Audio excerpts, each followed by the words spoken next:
It is the year 2004.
The sadness will end one day, and today is not that day. But we're gonna friggin' stuff our fist in it and humble it a bunch by remembering 2004.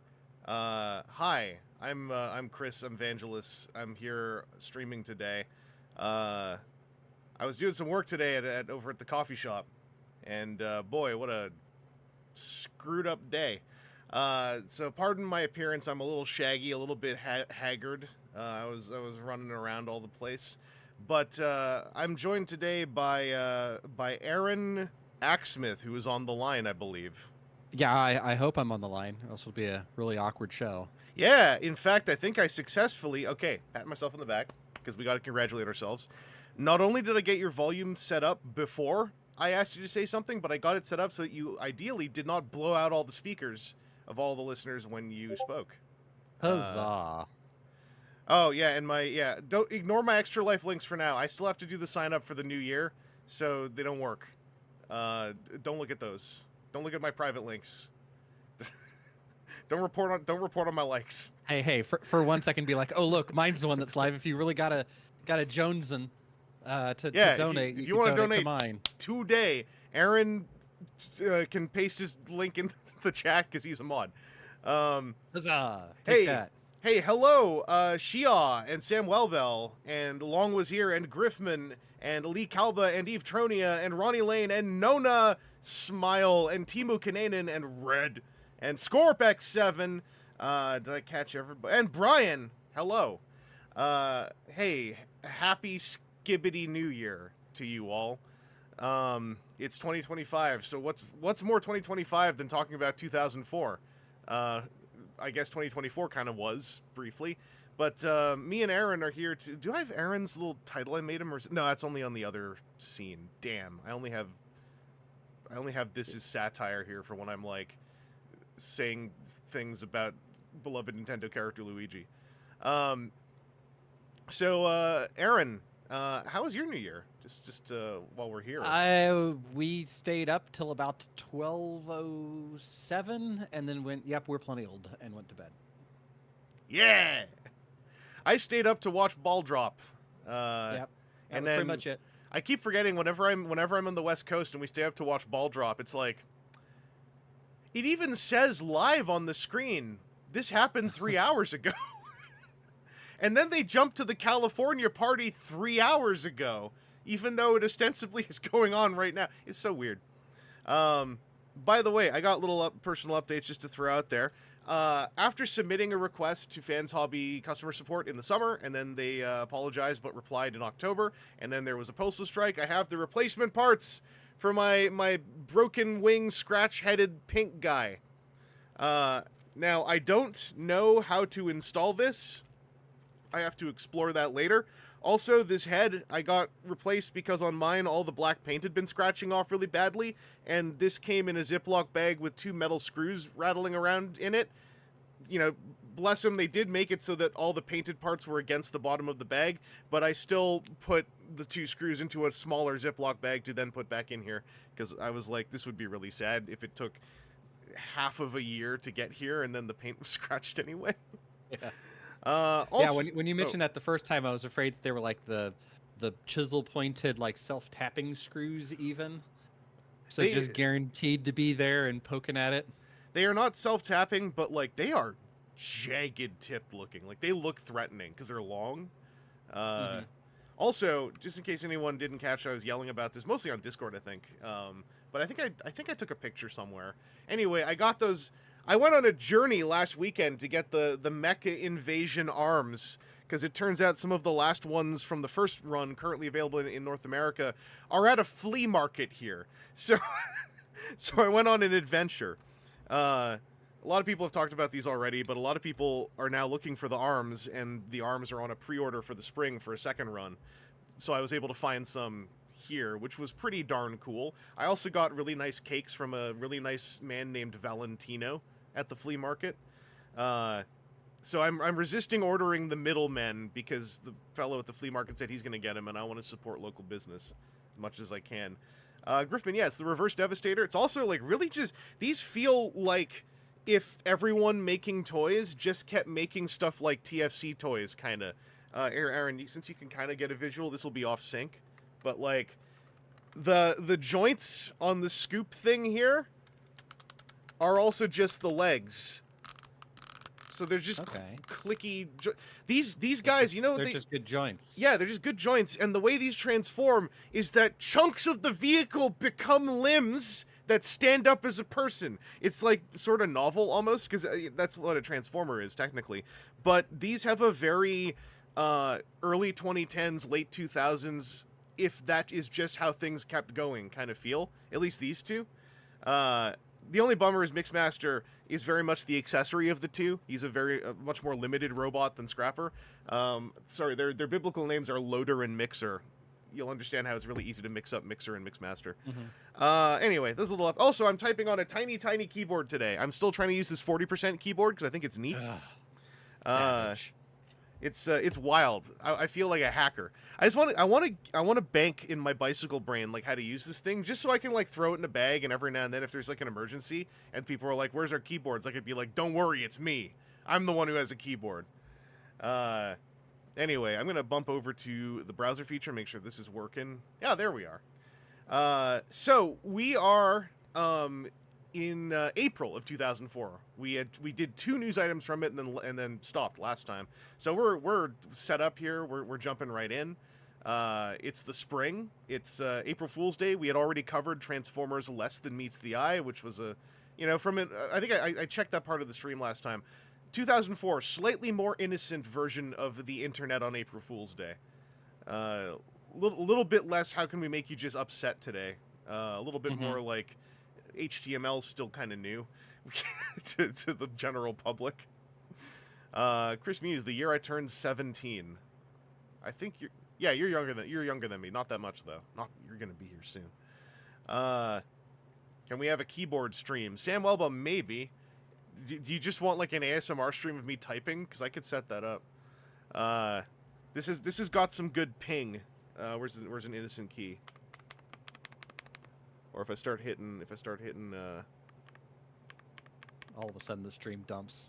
Yeah, I was like, I don't want to hit every key because I might hit all the keys that turn the stream off. Aaron, if we want to hit this right now, first item, BotCon exclusive revealed. The organizers of BotCon revealed their breakfast toy-based exclusive on their website. The links aren't helpful and they don't want to spoil anything, but you and I were there. We know what this was. Yes, this was the Action Master G2 breakdown. Yeah. That you had to sign up for the breakfast in order to get. There we are. Yeah. Yeah. I got a couple shots for y'all. This was an extremely handmade exclusive. This was also not official. So, yes. In some ways, this was one of the very first unofficial, but widely in that there were more than like 5 made, unofficial Transformers toys. This would be something that a mutual acquaintance of ours would really get snippy about if you brought it up as an intellectual checkmate while having a Twitter argument. Yes, this was specifically chosen because the G2 Decepticon logo was never properly secured by Hasbro at this point in time. Yeah, that's right. So they could use that logo all over it and have it look like it was official without it being in any way, shape, or form something that Hasbro would have to be active about. Yeah, and then by happenstance, this was also the first BotCon exclusive. The original G2 breakdown, Hasbro provided a small run of those to the original BotCon in 1994. G2 breakdown would go on to just be this weird identifying anchor point where I feel each successive generation actually does kind of not understand why this specific repaint of one Stunticon has a bit of venerance to it, which is fair. Like, we're kind of. I mean, sort of on topic. Aaron, how many of these did you just recently get? I got 2 of them. I'd pre-ordered one during the Hasbro Pulse live stream when they said, "Hey, this is going to be up." And then apparently I ordered a second one also from Hasbro Pulse because when I looked back at my things, I didn't see it there, along with other stuff that was supposed to be coming out at the same time in that wave. And in the mail yesterday, I got 2 G2 breakdowns. So, yeah. Maybe one of them will be at a convention as a thing that I just say, here, take this as a donation because I don't want to deal with Hasbro Pulse's return. Did Hasbro nonsense. Pulse not say they want you to pay for the return? Is that what I recall reading somewhere? Yeah, you have to email them and then get a return voucher thing, and then you have to pay for postage back, and they recommend that you like have it be delivery confirmation and whatever, and so it's going to be $8 or $9 to return a $20 thing, and it's like, I love just giving Hasbro $10. Yeah. Like, it's my goof. I'm not going to say Hasbro's got to eat that. But yeah. Yeah, I would just hang on to it. I would just take it as like a sign from the universe. Maybe I should just use this as a test to see if I can paint it like G1 breakdown and sell it for like 5 times the cost. Because that apparently doesn't exist, that toy anymore. But yeah, this is what the packaging looked like, and here's what the actual figure looked like. This was a hand-cast resin thing where they made an O-ring, so if you get one of these now, don't play with it. It probably won't work. Here's the best posing it could do, by the way. It's still an Action Master. But it was a gorgeous little thing to see. The little shoebox that it came in, well, the little flap box it came in, adorable. This one, unlike OTF CC03, actually had a window. Yeah. So that was kind of a funny moment. I remember that being a yeah moment for some people as well. Eve Tronia, I did see the Cyber World Mega Bull. I really want to see it in color, because without it looks neat, but without color, I'm not seeing, I think, the entire vision. Primal. Oh, okay, rebranded. Yeah, okay. Well, welcome back, Primal. But yeah, this thing, I have one. My mom has one. Mine is open, so someday next time I go back out west, if I can dig it up, I might do a little video of it just for posterity. Because mine already has a janky leg too. So just set the camera up before you touch it, so that way when you grab it and it just disintegrates, you can be like, well, hey, it's recorded for posterity. Would you believe that's kind of what I did with Transmetal 2 Jawbreaker last month? I saw. Because I found him in a box, and I looked at his shoulder and said, oh, those are hairline fractures. And as I said fractures, I exhaled air, and then stuff started coming off. And I was like, ooh, I should just go turn on a camera before I put him on my desk. I should also go buy that Universe Frostbite that's a cherry bomb, so I have a version of this I can actually manipulate safely. Anyway, moving down the news. Oh, yeah, Axel Nightmare, where in the toy would O-rings be implemented? They like go from like the pelvis girdle up into the body, up into like, the abs. Like so on a G.I. Joe. Like rotation, ab movement. Yeah, like a G.I. Joe. Yeah. The Super 7 just put out O-ringed G.I. Joe figures, if I understood things correctly, and apparently those 2 Micronauts are O-ringed, so there are examples out in the wild now. But yeah, it's like a metal hook, and then there's an O-ring, and there's a metal O-ring thing, and there's like a piece of, there's a you'd hope it's now silicone kind of rubber bandy thing that holds like the hips and waist together so that they all are jiggly and movable.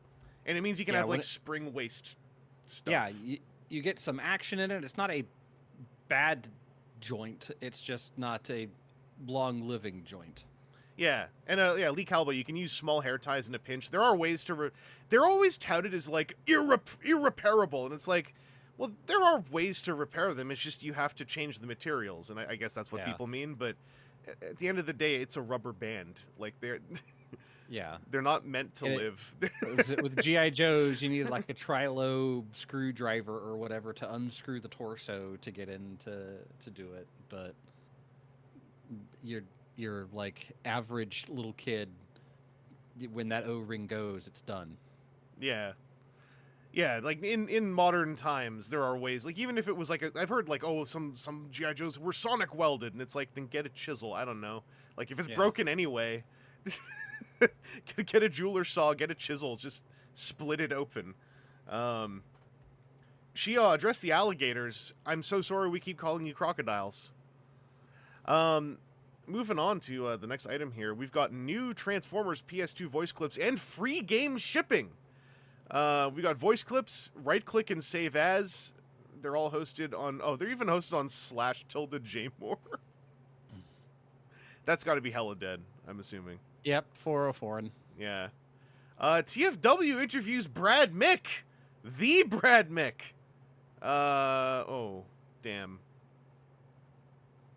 I'm assuming no. 404. Well, I was excited for a second.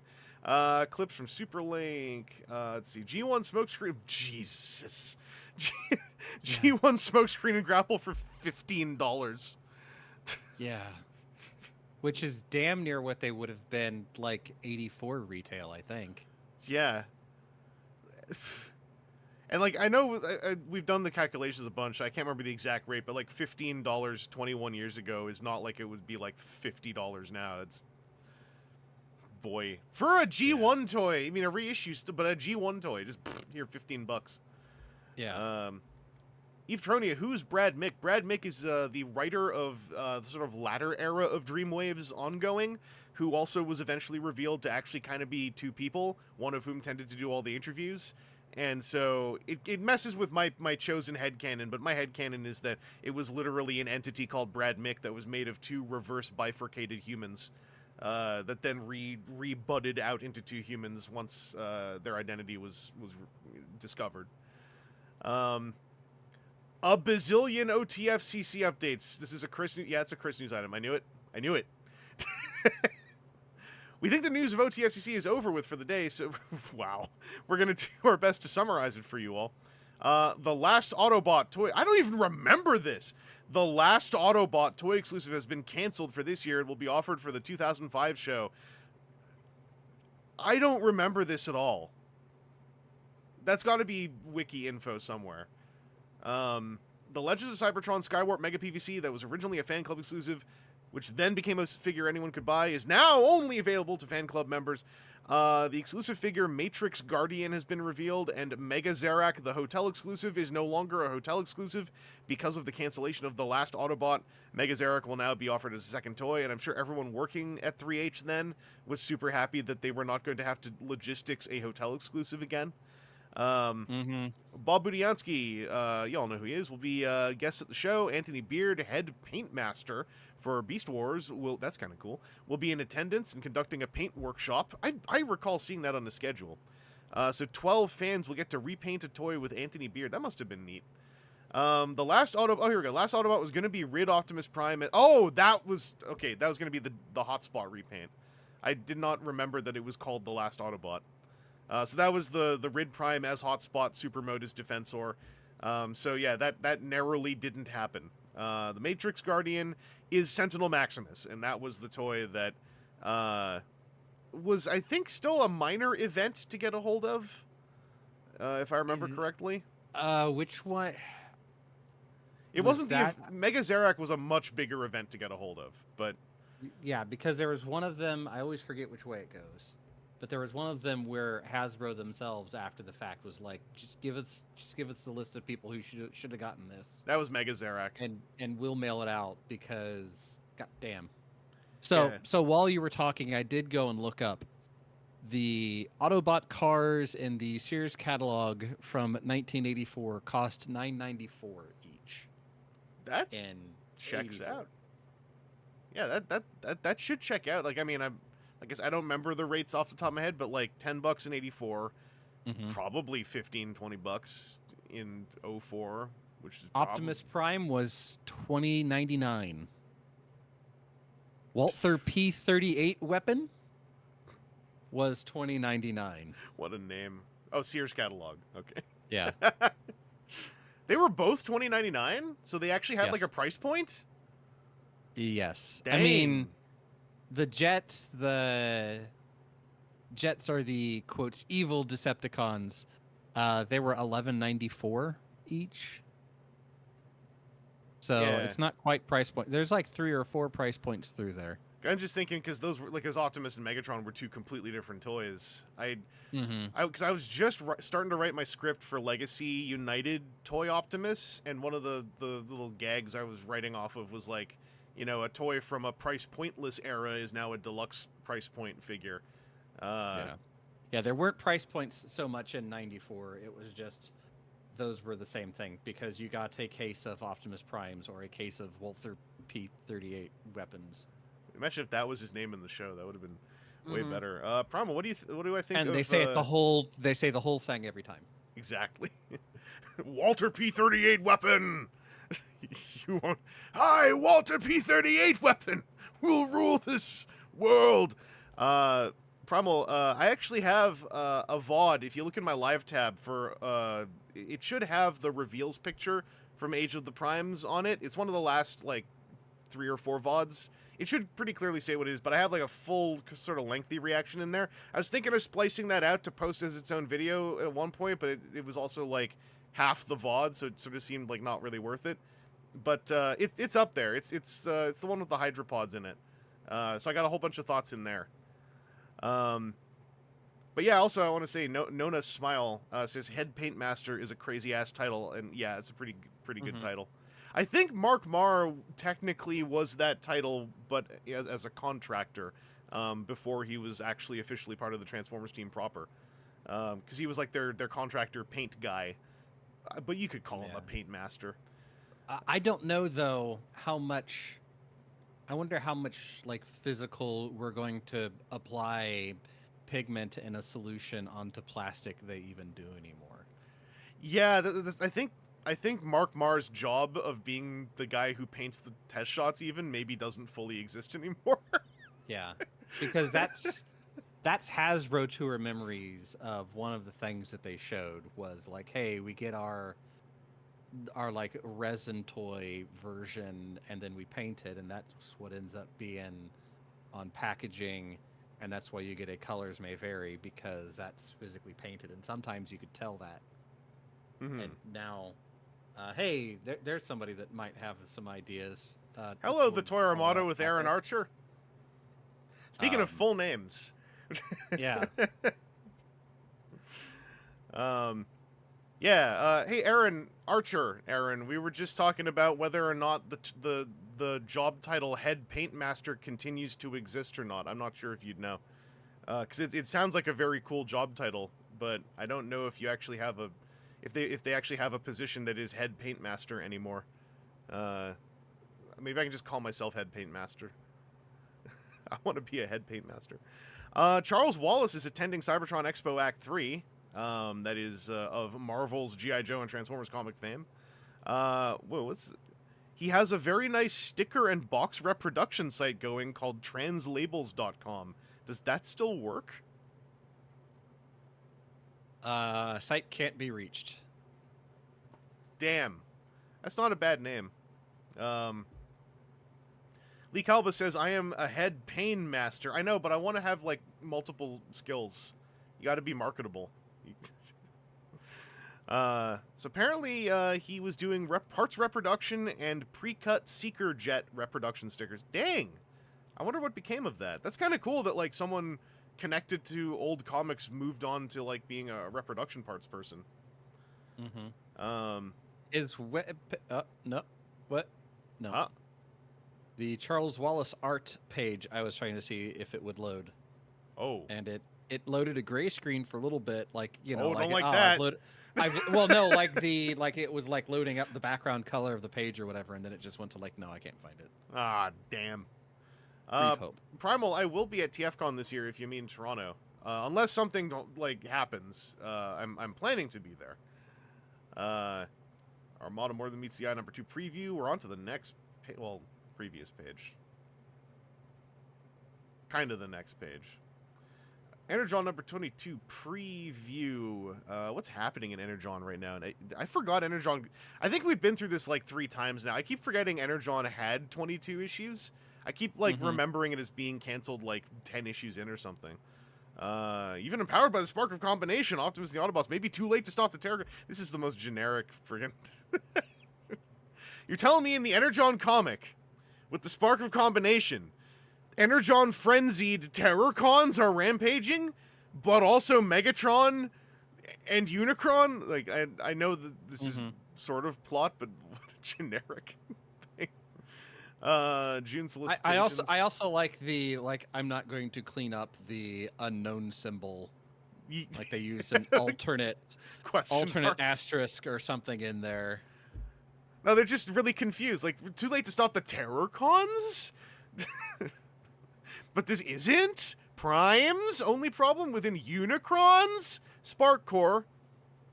And then I'm out of questions. Now I'm confident about what's happening. Does that continue in this dream? No. This one's formatted right. They're both by Joe Moore, so Joe Moore was just like, whatever on this one. I got bigger fish to fry with this big solicitations thing. I forgot about these pocket editions, but now I remember them because I was hype about... I found one once when they were new, and I was hype about it until I realized it was actually just reprints. I thought it was going to be like a neat little mini-comic. A few more changes to OTFCC 04. The 20th anniversary show is becoming less and less an anniversary celebration, it seems. Chris with the subtle editorial tone. By the way, Aaron Archer says, not sure about the paint department title these days. Yeah. All I know is Mark Marr, who's current I think, lead design guy on Transformers used to be the in-house but contracted paint guy, is what I remember. And I don't know if there's a paint guy anymore. Anyway, what changed? If you want to pre-purchase an exclusive toy, you only have 2 weeks left to do so. But the biggest change, it's no longer a Friday, Saturday, Sunday, but more of a typical Saturday, Sunday... Calm down, Chris. It's barely an anniversary celebration. No mention was made at the time of this posting as if registration for the show would drop in price since there's an entire half-day cut from the show. Like that, I understand the concern, but like the opening statement is how do you put it, laced with bias. Yeah. Yeah, the OTFCC 04 was a very, as I recall, tumultuous show. Outside of, like, you know, interpersonal beefs, it was also just a very shaky endeavor. Shia asking the big question in our next news item, which Transformer are you? The folks of Electric Artists, in charge of advertising the upcoming Atari Transformers game for the PS2, put together a little quiz. I'm guessing it doesn't work anymore. I looked at the URL. Nope. Damn, I'll never know. I think there were probably only 3 choices, but... yeah, sorry, Axel Nightmare, that quiz does not work. Chris Muse, they took our Friday! We got youtube.com/@Diaclona in here saying, why did you have to stream while I'm editing the best of the year video, Chris? Sad face. It's so I'm... Because you got to see the VOD to see if we talk about you. Because if I recall correctly, you existed in the year 2004, so you know, we might have some terse words to say about anyway, good editing. Have a good time. BWTF interviews Bob Budiansky. It's BWTF, so... Well, no, it probably doesn't work because the poor site probably suffered. Page not found. Damn it! Lie, I was 4 entire years old. Hey, listen, if things intercrossed just enough, maybe there was a mention of, like, some random 4-year-old playing with a Transformer, and they were like, the child seemed happy. G1 discussion. In this week's Generation 1 discussion, we're looking at the 2-parter, the desertion of the Dino. Was it spelt like that in the show? No. Joe. Twice! Look, in the headline! And here! Yeah. No, it's properly desertion. Let's see. Diaclona, $50 and I'll post a picture of 4-year-old me playing with Transformers. Well, is that like a patron tier we're opening? Victory Episode 1 fan dub is out. I am in that fan dub as Fix-It. I don't really say much. Those fan dubs are floating around. I just recently went and rewatched my bits of the Zone fan dub because I really love my countdown performance. It's so stupid. That's up on YouTube. You can see that. That's wild. Sorry, this is a YouTube side thing. You can see below me when Lai Diaclona's username appears, it has that glitch where the trans flag is turned into a white flag and a gender symbol. But Face Forward just did @Diaclona username, and in that it properly parsed it into the trans flag. I don't understand how that can happen. Font sizes, font differences. In the same window, though. It's blowing my mind. Okay, well. That's it. I've never seen it in the same window. That's so strange. Anyway, Kmart has... yeah, Kmart was still there back in 04. Kmart is 20% off all Transformers, thanks to Roanoke Convoy. And they have an Energon contest. Kmart Relevant. Aaron, do you recall when Kmart... unless they're still around, do you recall when Kmart eventually vanished from your country? So... Look at Eve Tronia in the same line. It parsed it different. Sorry, this is. I'm trying to think. It was. 2016 or 2017 around here. Axel Nightmare saying 2015. I worked at a Kmart. Sad face. when the one that was local to here ended up closing. Apparently, it still exists as a thing in 5 locations, only one in the mainland United States. Damn it. Wikipedia.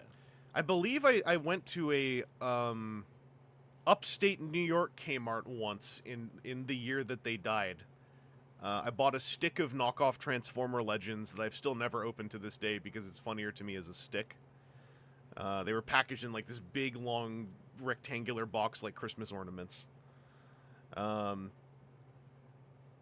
Possible new alternators, though. We've got pictures from Fort Max, I believe now working encoder Fort Max, if that's the same Fort Max. Hasbro Distribution's booth at a Chinese trade show, there were alternator pictures. There seemed to be a Ford Mustang and what appeared to be a G1 sideswipe. Well, wait, no, we didn't know about sideswipe yet. This might have been the first time we saw alternator sideswipe. Yeah. Energon hitting the UK thanks to our beloved Draven. Back then, news about Europe having any Transformers that were new was big all the time. Mm-hmm. Red They saying were oh, good. I was gonna say, yeah, it was frequently like and something happened in Europe. Yeah. Europe got more than Rug. 2 new Transformers this year. Red was just saying, I get so much nostalgia listening to old WTF at TFW episodes, hearing Seth talk about Kmart. TFW 2005 celebrates 20 years of Transformers in April. I guess April is Transformers month or something. I always forget. Mm-hmm. So, what was the tradition? We're doing a nod to Japanese Transformers. Our fan artists this month was, Primus. Jeff Englert Primus. Who is, landed a job at Palisades. I forgot Fairly Odd Parents existed in 2004. And the War Within Prime model thing. Get your entries in by April 30th, 2004 if you want to win something for the Optimus Prime contest. I'm guessing none of those links work anymore. New Transformers game footage on Atari's Transformers game site. I think we already know that one's dead. Mm-hmm. Ronnie Lane with the OMG Palisades. Yeah, right? More OTFCC. Okay, I think, Aaron, maybe you clued me in on this. Because at the end of last stream, when I was going to check where we left off, I said something about entering a tumultuous summer for conventions. And Yeah. I think you're the one who clued me in that we were on the cusp of the OTFCC headline season. Yeah. So this was when, as memory serves, and again, this is, we're back to 21 years ago.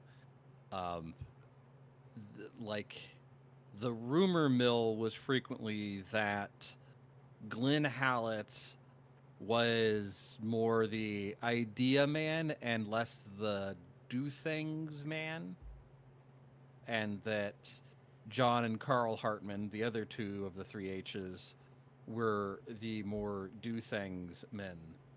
And when BotCon came along to be the competitor, air quotes, to OTFCC, it supposedly brought much of this to light, which I think is why there was then more significant editorial snark,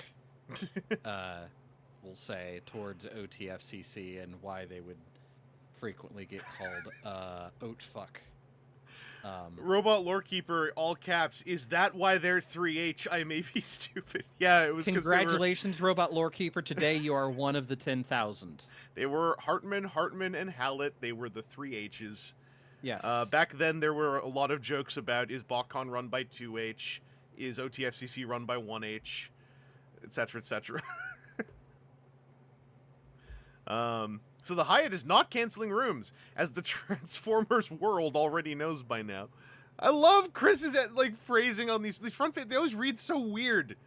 The Hyatt Hotel is no longer the location of OTFCC's plant. There was some confusion on whether or not the Hyatt would cancel the rooms in the OTFCC block that had been reserved for convention attendees. Thanks to Kleezer, we have a definite answer on what the Hyatt is doing for those who made room reservations. Although the event will no longer take place at the hotel, we will continue to hold your current room reservation, subject to all applicable hotel policies unless you contact us to cancel or change your reservation. So, for those of you who reserved rooms and thought they might be canceled automatically, that is not the case. If you're looking to spend your nights at a different hotel than the Hyatt and you have reservations already, you may want to call the hotel and take care of things now before you get stuck with a bill that won't be refunded. You can call this number to cancel your reservation, and we're posting a phone number on the front page. It's a 1-800, so it's fine, but Yeah. it's also kind of kooky. Rexodus, why is this so quiet? Is this coming in quiet? Is your volume down? Check the YouTube volume itself on the video window. Sometimes that thing just gets cranked down for no reason, I have discovered. Or like you bump the down button. You were watching a short and you accidentally hit mute because it was an annoying voice, and then you come back to something else, and then YouTube just like, oh, that's the setting you want to remember. Yeah. Evetronia, take it easy. Red, it was weird when 3H rebranded as H3H3. That is too mean to Glenn Howlett. There's no need to throw that kind of shade at Glenn Howlett. Oh, you had to add 30% to normal volume. Oh. I'm going to turn us both up 3 decibels then, if it's a little bit quiet. I was just going by my meters. Is this where we come in yelling really loud? No. We shouldn't be. Sorry. It's alright. I just like, whatever Glenn Howlett did, Glenn Howlett ain't no H3H3. Where was I? Yeah, this hotel thing. I remember that we talked about this a bit last time too, I think. Like the wild thing where the hotel also kind of went, I'll use the word rogue. They were just looking out for themselves. But they were like, we're not canceling your reservation for you. Yeah. Yeah. The convention isn't happening here, but we'll still take your money. Yeah, we don't work with the convention people. We're maybe slightly miffed that this is all moving around. Anyway, new Energyn Minicon dual pack at Amazon.com. These typos. First official Wings Saber pictures. We've got a magazine scan with the Superlink version of Wing Saber, who is demonstrably better looking than the Energon version. That's the thing I always remember. In Superlink, Wing Saber got to be his own price point, which means that he got to reap a whole bunch of extra benefits of paint apps to make him look even more like Star Saber before having almost no characterization in the show outside of being really mad until he finished being mad. Those robots do love that Energyn, correct, Axel Nightmare. Excuse me. Alternator Silver Streak in package. Energon Offshoot in package. New Dive Bomb variation as a point on one end and the handle on the other, and then handles on both. Is that the sword Energon weapon thing? That was the Energon weapon thing. As memory serves, when it was combined, it looked kind of like a lightning bolt. Yeah, like a zigzag lightning bolt thing, but it'd come apart. I forgot that there were like molding variations with. I remember now that price point had like an oddly notable number of like both in production and out of production molding variations. Like at one point, Strong Arm had real feet. I remember I just read about that the other day. And then like those never made it to production, but they were in the show briefly. New Nemesis Prime retailing for $20. I didn't misspell it. Could this be a new... I wonder if this was Universe Nemesis Prime. Like the mammoth. But Target, I think that'd be that one. Yeah. Yeah, that makes sense. That lines up.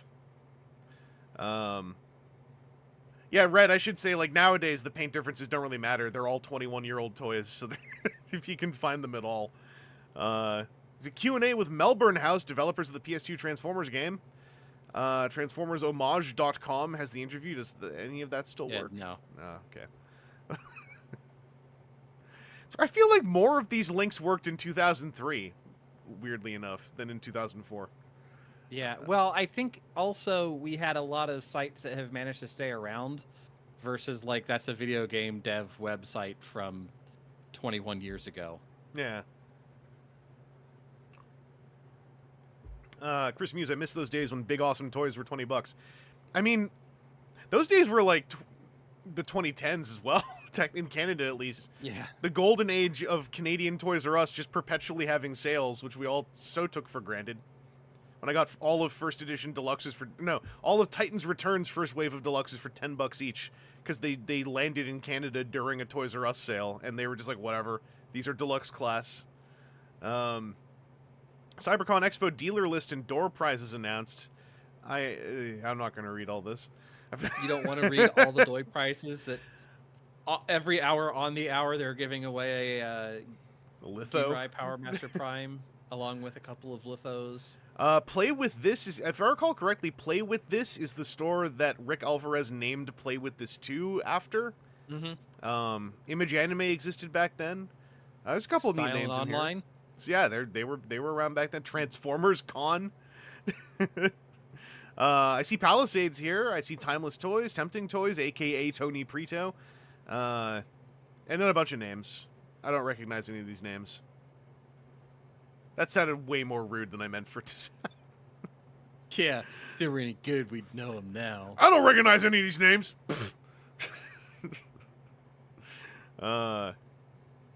All right, Identity teaser track now available. That didn't exist yet. Fan project called Identity. It's a musical collaboration. Oh, right. Between Tony Bacala and Hollowed. I remember this vaguely. It started out as a long song, etc., etc. It's all 40 minutes long. I remember this thing. I listened to this thing a lot for a little bit when it was in like pieces. Because I really liked the Armada one, because it was like more fun than actually watching Armada. Was to just listen to the Armada part of Identity. Man, I wonder if I have that in a hard drive somewhere still. None of this is gonna work. Yeah, it doesn't. Who are these chumps? Dreamwave pocket-sized books. Oh, Aaron, Transformers.com Q&A. Do you want to be Q or A? It's been noted that Energon Megatron will be considerably larger than his Superlink counterpart. Is there a particular reason for this discrepancy? Can we expect to see a smaller Energon Megatron here in the States in the near future? Takara has made the smaller version for their market to support their needs. We are investigating opportunities to bring the small Megatron to the US in the future. Are there any more talks about a realistic Transformers feature film coming out to the theaters anytime in the near future? We do not have an update at this time. Yeah, we're now in the weird lull where we know that they're pushing buttons on the movie machine for a Transformers movie, but we don't know what's... I think this is the point where they are now in the, what we'd later learn, the tumultuous concept art stage. Mm-hmm. Which I think didn't actually get settled until Michael Bay came aboard, if I remember correctly. But then he might have been also telling the story in a very self-aggrandizing way. I'm not sure. I just remember he said there was someone in the concept art team who like stood up during a meeting and went on this very like look at the table but I'm yelling passioned rant that they were spitting on the memory of Optimus Prime, and then Michael Bay was like, we need to have this guy design our Optimus Prime or something like that. It's some weird anecdote I always remember. War Within Volume 2 preview. Wow. Big news! New alternator! New Energon! New universe! News removed at request. Love it. Superlink clips. I'm thinking that's some of the stuff that was... 'Cause I know... Is this the time frame, or are we after that, where there were some of those others, like, things were getting out around... toy shows? Maybe. So I remembered that happening once or twice. Like, we'd put up something because somebody knew somebody that was setting up something for a toy convention or like a Comic-Con type thing. And then like Hasbro proper was saying, look, no, pull that off. Because we need it, please. Yeah, this is also a pre-07 Hasbro. This is when like dealing with Hasbro was still just sort of like dealing with a large company, not a megacorp. So, and also, you know, there were friends between the site and the team. There was a lot more like, okay, we'll listen. I remember there was also a lot of like sort of chatter behind the scenes though of like, look, it got online for more than 10 minutes. Like, yeah, Streisand effect. we're not getting we can't get rid of it. Because there was like at least a concerted effort, if I remember correctly, there was a concerted effort to try to moderate on the boards around implementing this request as well. And it just ended up being frustrating for everybody because it was like, yeah, this is stupid. Like we're like playing pretend and none of us was, signed anything. It was print magazine stuff. That's what it was.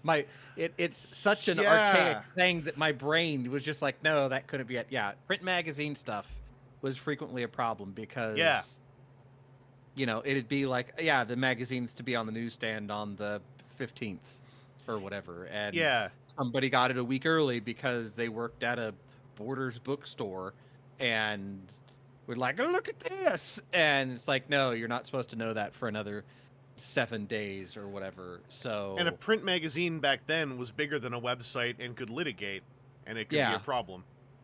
Yeah. Was this when they took Toy League super serious before people reviewed stolen animated toys in 08? No, this is a print magazine thing. The Toy League thing was more like favors to Aaron Archer at the time. And I think all that kind of just ended up, like, by 07, a lot of the 07 Real Gear and Blackout, they were all over the front page, all over eBay. Blackout was, well, not over eBay.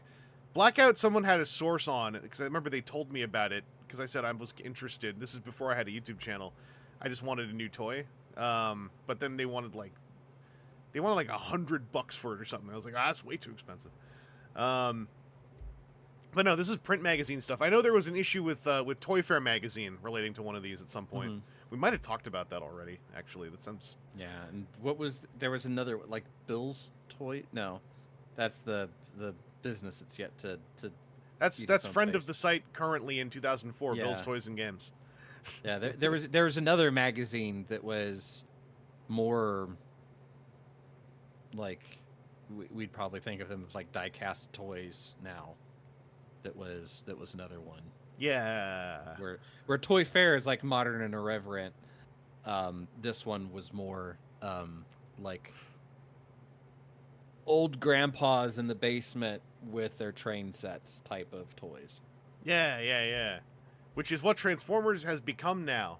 Yes. I just wanted a new toy is what I said during court. I mean, that would have been true. I did buy a stolen Real Gear who turns into a digital camera, because there was one I saw one in person in Richmond in like a Detolf at some toy store, like in 06, I think. And so Griffman, action figure review. Yeah, that's it, AFR.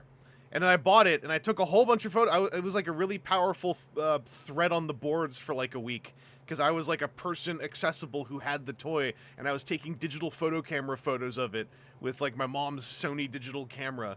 And I was popular for like a whole couple of days, because people were like, oh, take a picture, can it do this? And I was like, it even makes a clicky noise when you push the button. Anyway. He's been riding that high ever since, man. Just trying to catch that again. My one stolen 2007 era toy, because it was either that or Blackout, and Blackout was too expensive, and I never saw it in person until I like bought it for real. Oil Slick versus Crystal Widow in package. We're on the cusp of some of that universe stuff. Energon Shock Blast and Cliff Jumper in package. Reason why I was reading up on Energon is because I was on a Diaclonus stream, learning that Laia was just getting into Energon after suffering through Armada, and I was having trouble recalling anyone's name because I have Superlink and Energon names all mixed up in my head. So I went to look up some of the differences, and they were so trapped for names in Energon, because in Micron Densetsu they had just given everyone some names, but in Armada they gave everyone different names, and then in Energon, the sequel series, they had all these guys who looked like the names that had been not misapplied, but applied differently. So it just got more and more confusing, like, looking at all that stuff. I keep forgetting, like, Armada Wheeljack is called Rampage in Japan, because there's a Wheeljack in Superlink who is Downshift in Energon. Mike F., hey, what's up? Reminder, Mike F. There's 4 new Energon episodes tonight, April 9th, 2004. Wake up. You're asleep. Atari celebrates 20 years of Transformers. They had a party. Ben Yee went. Those links probably don't work. No, they don't. Picture of a new Energon Minicon 2-pack. Here's the Bill's Toys and Games. Bill from Bill's Toys and Games. It's a 2-pack with the Adventure and Sea teams. They are not repainted. They're just repacked. I vaguely recall this. I think I saw this 2-pack once or twice. Oh, Aaron, you have a victim there in the chat. Axel Nightmare. Yep. I just saw the price on that knockoff reboot convoy. Yeah. And I was like, makes sense, but... I mean, it's not a bad... The couple prices I've seen, not a bad price. Yeah. I was just really... My brain was still in old-timey knockoff land, so when I saw... Because it was like 264 Canadian, and I was like... I can't just order that. I can't just order that like nothing.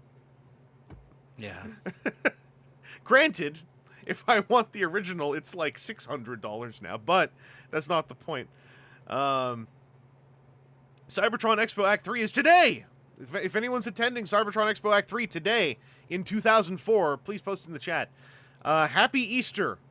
Do we do this anymore on TFW? Just to straight up like Happy Easter? I don't think so. Man, innocent times. New Palisades statues, Energon Strongarm repaint packaged pictures. BotCon registration extended to May 8th to correspond with a magazine ad they're running. Thanks to Colin of Transformers Con. It's cute. Yeah, that website doesn't work anymore. Yeah, I didn't think so. It's Transformers Confluence now. CybCon 2004 update, July 10th. There will be fun, and more fun, and yet more fun, and even more fun. That's adorable. This is also... We are mandating that you have fun. This is classic, and this is the aughts. This is like when, like, people were just, like, going, like, wait, I can just, like, pay for a space and do a convention. Like, this is the beginning of the slope up before, you know, we hit the peak. Wait, hold on. I need to roll back to your earlier Diaclone talk. How much was the cost for it going to be for you? I'm going to go take a look Canadian? to double check. Just Because sure. people are saying, like, 130 US plus shipping. Yeah, 130 US. Well, I'll go take a look. I Sorry, did not too... I was Canada wrong. Buck had gone that Not 260. 240. Okay. So yes, the Canada dollar has indeed gone that badly. Here's what I'll say. The one little silver lining. My December went very well as far as, like, posting media online. And I still get paid in US dollars. So the crumpling of our dollar, at the very least, means that if I don't immediately spend it on myself for hobbies, it's becoming more and more feasible to support myself if I post lots, because I'm paid in US dollars, which is now worth a lot more over here. But yeah, Alexis Silver, a mere $240. Yeah. Be nice to all the Canadians. Please, thank you. Transformers I thought for a second this said voice actors speak out on UK convention. I was like, what happened that I forgot? Auto Assembly 04 has an exclusive speech recorded by Wally Wingert, the voice of Sideburn and Mirage, and Neil Kaplan, the voice of Optimus Prime, both from RID. There's also a bunch of goodies and things.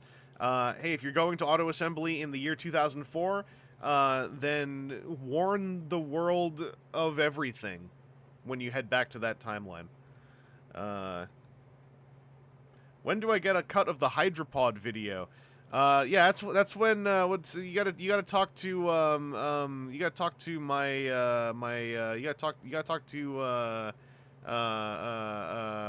you gotta I'll give you a sandwich. I'll make you a sandwich. Yeah, Wally Wingert, voice of Almighty Tallest Red as well. The complete Identity tracks. I wonder if Identity exists anywhere online now, because this was a really neat project, I thought, back then. If anyone out there like has anyone in the chat heard Tony Bacala's 9-movement Identity piece? Because it was really neat. I thought it was really neat. Red, I love Auto Assembly 04. I'll be sure to attend. I'm not warning anyone, though. Damn, true. Many new photo galleries, Superlink DVD cover, books, busts, BotCon registration extended, and Sheraton hotel rates are $99 a night. Tracks with current inflation stuff. Find the Minicon contest. Transformers 20th anniversary celebration event. Where? Oh, it's a link. Okay.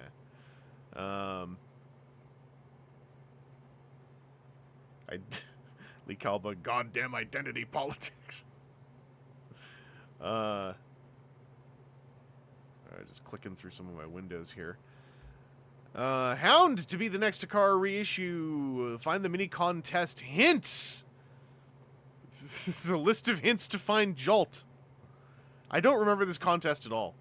Although I do like a news page like this because, Aaron, it means that we're already blazing to the middle of April.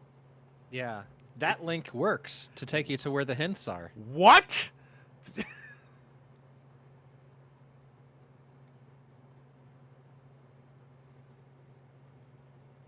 I don't remember this contest even happening. So at the Allspark, this could be quite a... Okay, so convention. But, oh. It's OTFCC, okay. Oil Slick versus Crystal Widow news item on T-Fans. Something about the Armada episode Rescue on TFW. Variation found of Optimus Prime figure on Cosmic Rust, I'm guessing. Trans fandom, the Mad Chamber? I don't know what that could have been.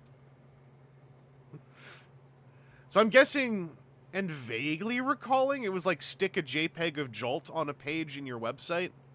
Something like that, yeah. Yeah. All right, interesting. Hey, a link worked. I'm really proud of Linkrod for backing off for a second, giving us something to work with here. In a bit of a shocking development, Radio Free Cybertron is updated. Yeah, so there were long periods where Radio Free Cybertron was just sort of an archive site of an old project. This was a 6-month-long break that was broken to interview 2 of the 3 BotCon organizers, Carl Hartman and Pete Sinclair. Learn about the upcoming BotCon show, as well as Carl and Pete's feelings on some of the latest issues surrounding Transformers, conventions, and the whole shebang. I wonder if that podcast still exists on Radio Free Cybertron somewhere. JT Elm, I set YouTube to give me a notification. Instead, I remembered the stream an hour later. I was watching YouTube for the last hour. It's all right.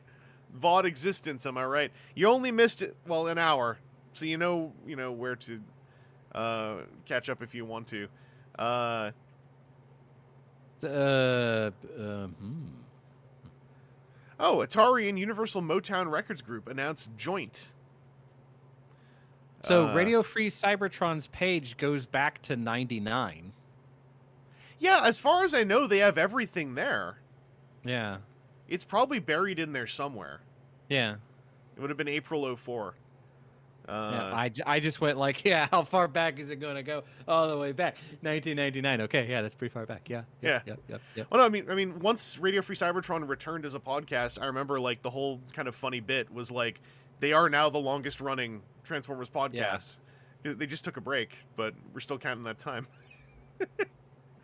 I'm curious about that podcast because I wonder if it's going to be people safely alluding to current beefs, but in the year 2004. So, like, is that podcast going to even be, like, understandable? Or are they just going to be, like, speaking in so much coded language? Like, I don't know. So this is some kind of promotion. Universal Motown Records is cross-promoting with the PS2 Transformers game for the song Wishbone. I vaguely recall caring about this song because of the game for, like, a month. But I don't remember the song. I remember we went through the whole thing about how this was, like, the music group Dropbox, and you can't find the info on them because a different group called Dropbox is a lot more famous now.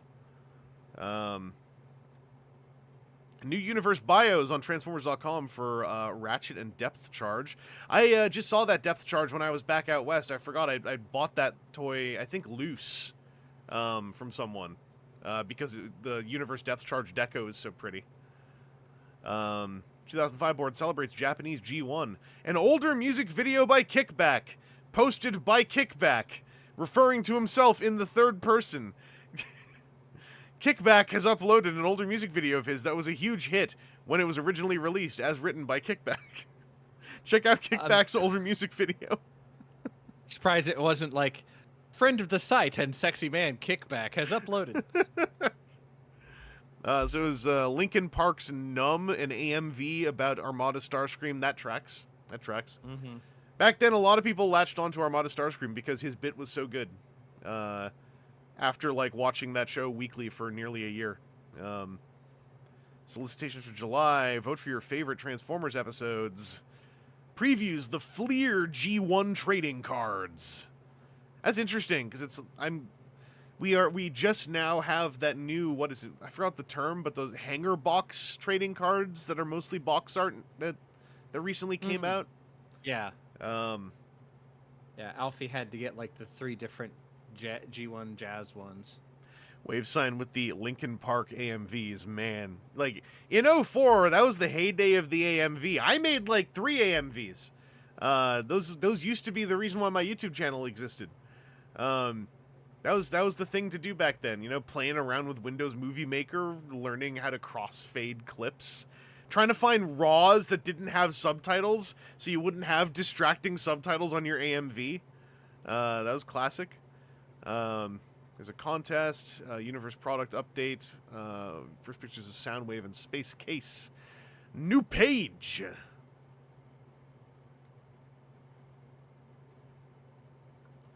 Find the Minicon Test Round 1 winners. Congrats to Crazy Drummer, The Fallen, and Gradius 1. Random drawing winners include New Brandon, who was one of the spearheads of a lot of the fan dub projects of the era. Superlink, episode 15. Oh wow, this aged interestingly now. TFW 2005 interviews Pete Sinclair of BotCon. Chris Kickback says, I had the chance to sit down with Pete Sinclair, one of the 3 organizers of the upcoming BotCon convention.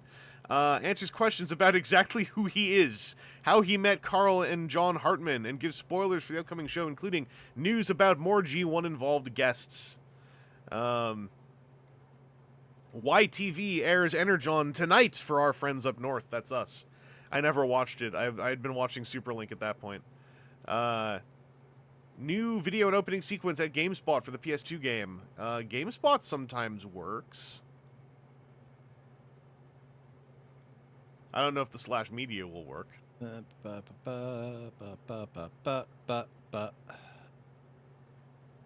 Trying.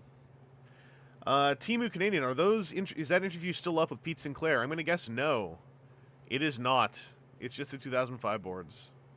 Yeah, I tried Wayback Machine, and it's did not archive that URL because it's like a module under TFW, and I think they had it set up so that it didn't crawl those.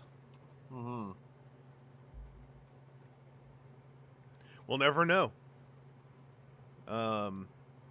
Free Transformers movie DVD with the PS2 game pre-order in the UK. Only for the UK. Energon figures are the #1 action toy in Australia. Basics and Deluxe is taking the #1 and #4 spots respectively. for sales for action toys across Australia. Does that mean, if anyone knows, chime in, does that mean in Australia they didn't have boys and girls, they had action as a segment instead? Because that's kind of forward thinking. We almost nullified boys and girls toys. We as a continent almost did it, and then didn't. We were so close. Red Alert demo review of the PS2 game by Twin Twist. Ooh. Written though, so it's gone. JT Elm, welcome to V support. It popped up a thing. That's a channel membership thing for those who don't know. That's a system in YouTube that I'm trying to interweave with Patreon. This year is going to be tumultuous because this is the year Patreon's going to force me to shift to monthly subscription things. So I'm trying to think of what to do. Entertainment Earth updates with shipping news. The identity of Six Shot remains. Yeah, I remember, Aaron. I remember there was some legitimate like, are they making a new Six Shot? Are they making a new Six Shot? Many, it says here, many have speculated he's everything from Shock Blast, Superlink Wing Saber, to a repaint of Ironhide. The truth would be neat. Nobody guessed the truth, is what I remember. Even though it says Shock Blast here, that's not true because we just got Shock Blast. So, who knows? Next Transformers, TRU Transformers Universe. What? Next TRU reissues are Stepper and Astro Train. I remember I jumped on that Stepper reissue when it came out. That was really hype to me because, like, you know, Stepper and Artfire were kind of inaccessible at the time. Best way to put it. Oh, okay, yeah. I was gonna say JTL. The YouTube membership thing is like, it's mostly the same because the member functions are all like slightly different, but I'm figuring it out. I appreciate it though, however folks feel most comfortable to support, feel free. It is very appreciated. It makes things like my 7 days of posting last month actually like really worth it. And you also, when you do channel membership here, you can post vloggers in the chat, like JT Elm just did. Was this Astro Train in different colors? I don't remember what our Astro Train reissue was like. I can't remember which way the TRU Astro Train. Oh, it says here, the image says it's a cartoon-colored one. 'Cause I vaguely remember that's what we got. Okay.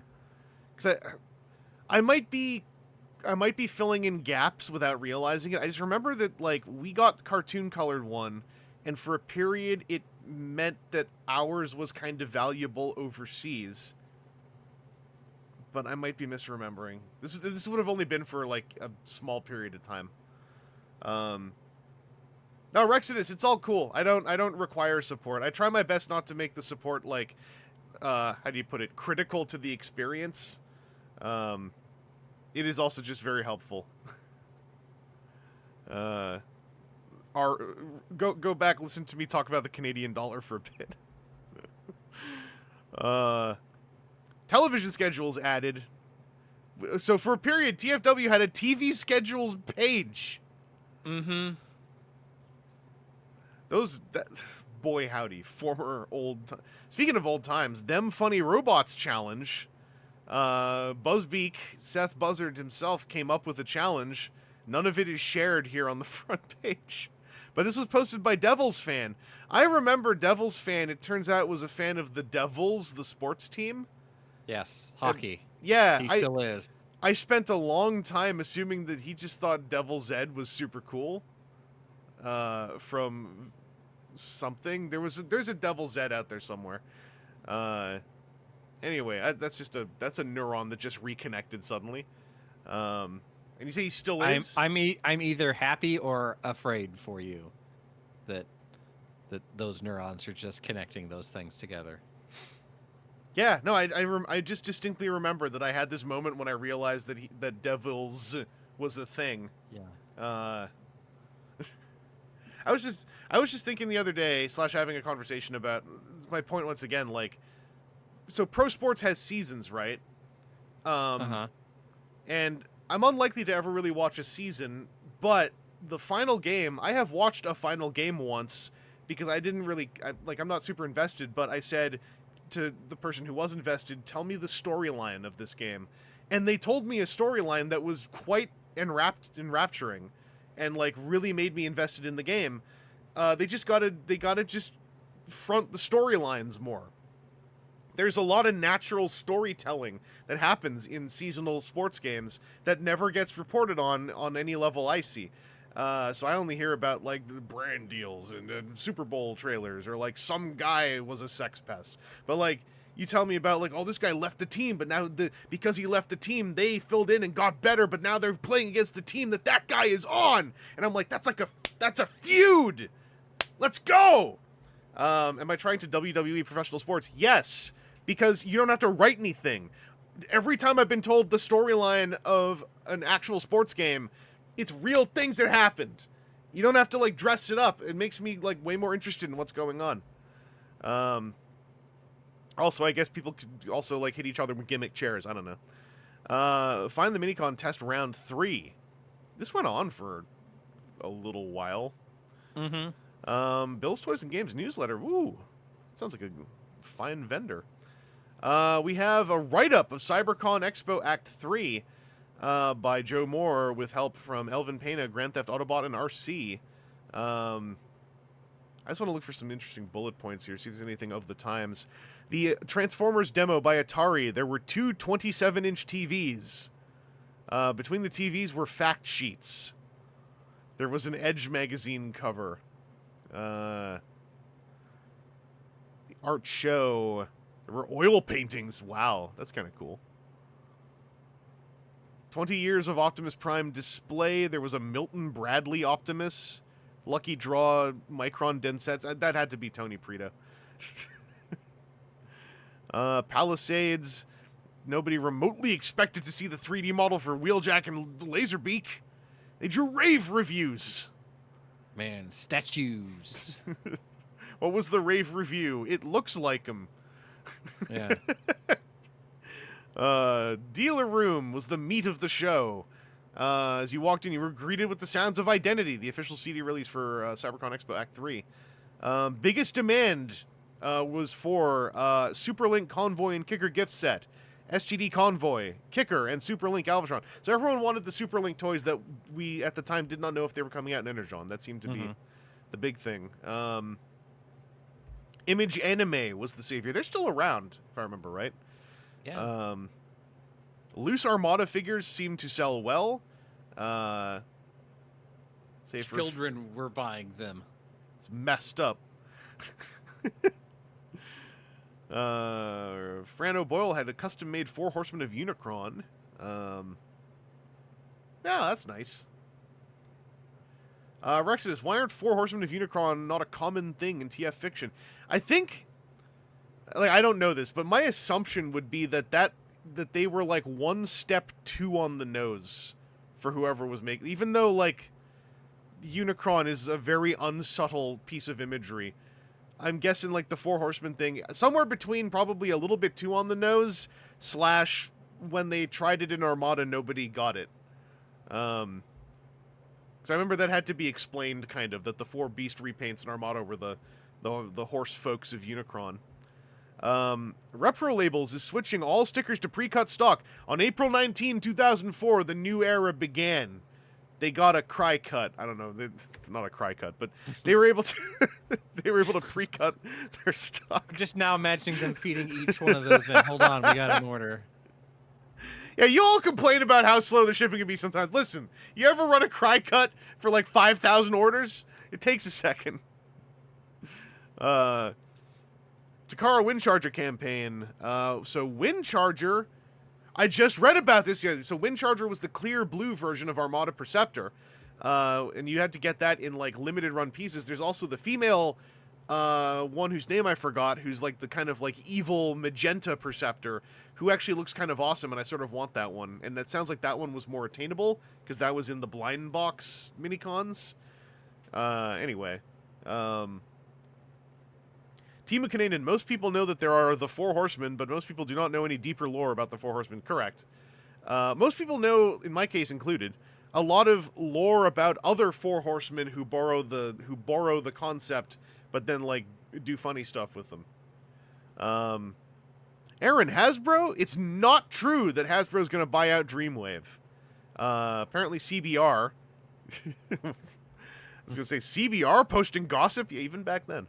Hasbro buying out Dreamwave due to financial issues. Apparently it's a rumor. It is now completely...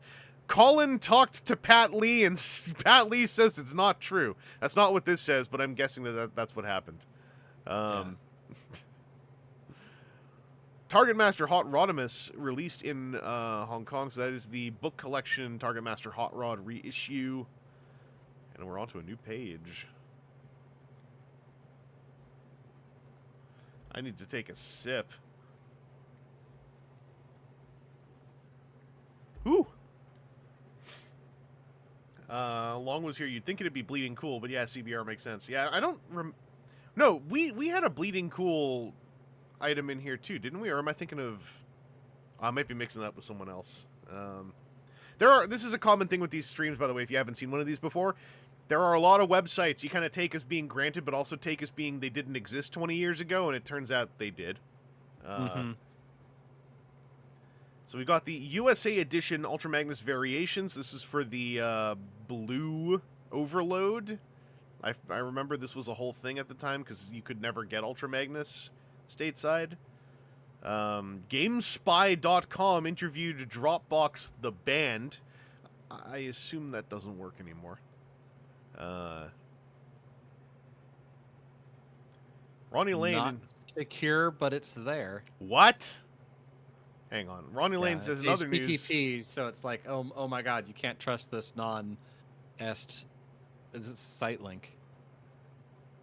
But yeah. Huh. Rockers in Disguise, Dropbox Transformers Q&A by Paul Simmel, April 6, 2004. Okay, Paul Simmel, that's not a bad headline, but like, calm down. How did you get involved with the Transformers game? Atari went to Universal. The first CD they picked was ours. Apparently they heard Wishbone. They were looking for a hip-hop artist, but Universal thought a rock band would work better. Alright. How much did they show you before you redid the theme song? They played a demo. You know, the first thing that came to mind when I thought of Atari was Pong! But when they showed me this Transformers game, the first thing that came to mind was Halo! I love the similes from 20 years ago. Yeah. Bob, why didn't you go with John and Lee to the Atari meeting? I don't know. I was high, man. Listen, I was busy, all right?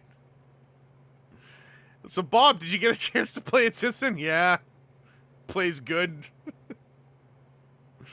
This is obviously a good opportunity for you, being a new band. You still would have done it if the game wasn't any good. Probably not. We were like, thank God it's a good game. Yeah, that's what you say after the fact? Yeah, I was going to say. Like, nah, if it sucked. They're like, no, we like money. It's also really gave funny, us the like, opportunity to earn money. So we did the thing that earned us money. As Timu has summarized, they also led with "We were the first on the pile." Yeah. But you know, if it was a bad game, I don't know. When your odds are you on the top of the pile or not? GameSpy asking, did you play with Transformers when you were a kid? Did you play with Transformers? Bob Jenkins, yeah, I used to watch the cartoon all the time. Brother, that's not the question. John Costco, I used to steal them from my friends. I think they're in the attic now. I would just take a couple here and there and shove them in my backpack. Lee Richards, what's funny is I grew up in Boston. We went to Boston to meet with Atari. I went to my parents' house and dug up all my Transformers stuff. Lee, did you have a favorite Transformer? Megatron. Yeah, definitely. Bob Jenkins. Mine was Optimus Prime. He's the guy. Page 2 doesn't work. Nope. I don't think page 3 doesn't either. work. Nope.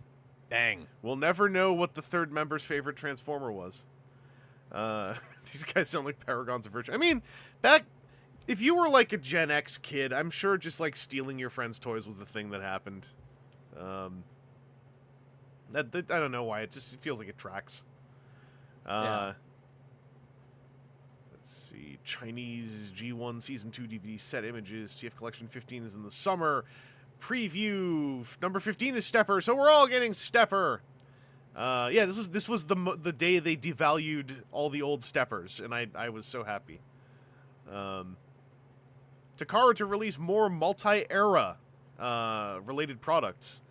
Oh, this is before we knew what it meant. This is the RM listings. So this is before Robot Masters. Mm-hmm. I was just looking at my Robot Masters when I was out west. We've got some auto assembly convention final booking deadlines. This is a lot of booking information. I'm leaving it on the screen for a sec so you can pause. I'll scroll down a bit so you can see this bit.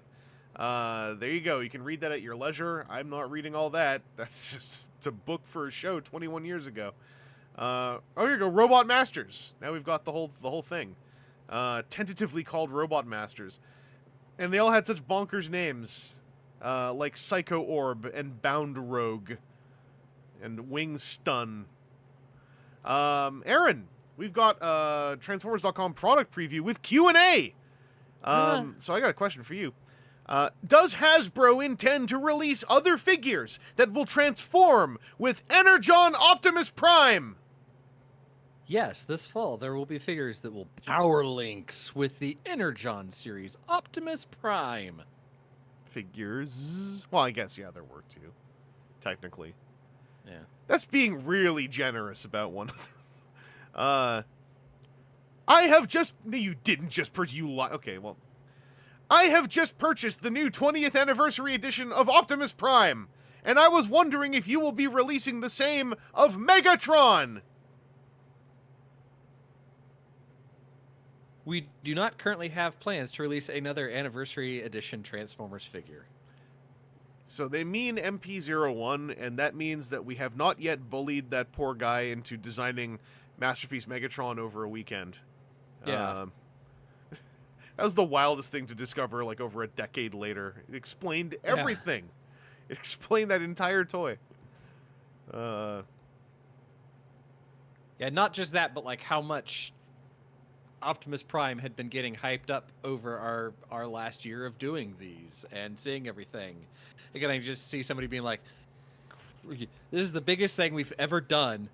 Give us just like 10 minutes to breathe here. When you make another one. When you make another, I want another one. Yeah. I want. Yeah. Cliff with the Bold Forms Gladius reference. Hell yeah. Auto Assembly 2004 update. Atari in attendance. So Atari were doing a lot of work once the game was ready to be demoed. It seems like they were really. This was the year they were pushing. Got some clips. The contest ends in 1 week. Dengeki Hobby scoop image. We can't see it. Energon Omega Supreme released in China. Alright, so he's out. Fan-to-fan update. Package of pictures of Robot Masters figures. New BotCon guests updated. We've got Paul Davids, Flint Dilley, Bryce Malik, and David Wise.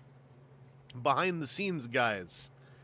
Who would appear at conventions after the fact. I'm pretty sure all 4 of these guys did, if I remember correctly. I think so. And again, more pop for the good show. Wow! If you haven't registered for BotCon yet. Wow! I missed the wow. Don't miss what is fast becoming the best BotCon ever! Just the passive aggression. This is where we discovered how much new tooling was in Robot Masters, which I remember got everyone kind of buzzing. So we were like, G1 Starscream? Superlink episodes in May. I think this episode 20, the character of Alpha Q, is the one that never appeared in Energon, maybe. There's some, maybe I'm wrong. There's some episode that is very, very plot key that never actually got translated and recorded for Energon. So there's just a moment where everyone misses an episode. I'm nodding. Lee Calba, I hope your head feels better sooner than later. Have some fun Minecrafting. Not so Southern Gentleman, remember faxing your registration to BotCon, the good old days? Oh, we remember. We've been there. See, this time frame, at least, it still kind of made sense. 2004 kind of made sense that you would have to fax things. little bit, yeah. Just a kind of. Oh, Lee Calby, you posted a David Lynch in your Blue Sky. I gotta check that out. I wonder if I can check it out now. Yeah, the faxing thing. How long did that go on for? Like that did stop at one point because they made a big hullabaloo about we've discovered credit cards, and then it turned out that was bad. I mean, it went deep. Like, I think as long as I was going to bot cons, they were still doing it, which would be quite a ways. Oh, this rules. Actually, it's on Blue Sky, so hopefully Lee doesn't mind if I share this, but I really like this. Lee did a little tribute to David Lynch. I think it looks really cool.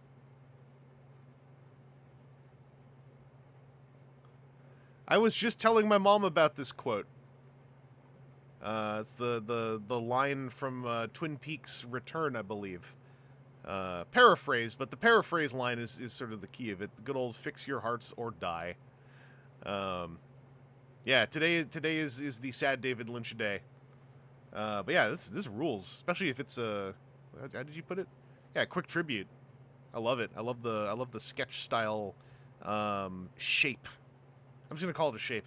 I love little lines. My friend Jacob draws very intricate line, like I always call it like jigsaw, almost like jigsaw puzzle style. The sheer amount of like visual texture Jacob puts into things. This is reminding me of that. Anyway, we also have the EGM review scores for Transformers. I don't remember who these folks are, but Crispin gave it an 8. Sean gave it a 7.5. Cross-hatching. Oh my god, thank you, Lee. I don't know how I forgot cross-hatching. And Demian gave it a 7.5. Quotable highlights.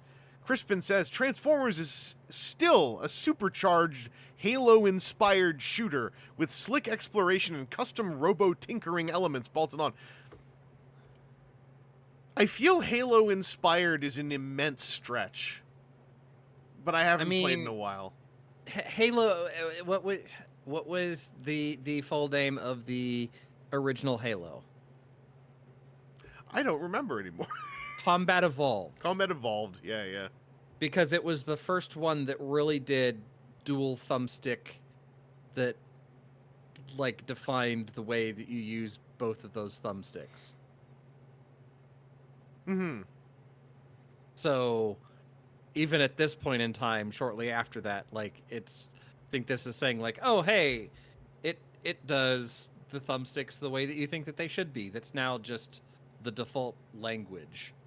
That makes sense. Because even in Halo, you still had, and still to this day, I think I have not played Infinite or whatever the most recent stuff is, but I think you could still, like, set the 3 or 4 different ways for face buttons, but it was still Griffman saying Halo wasn't the first to actually do it.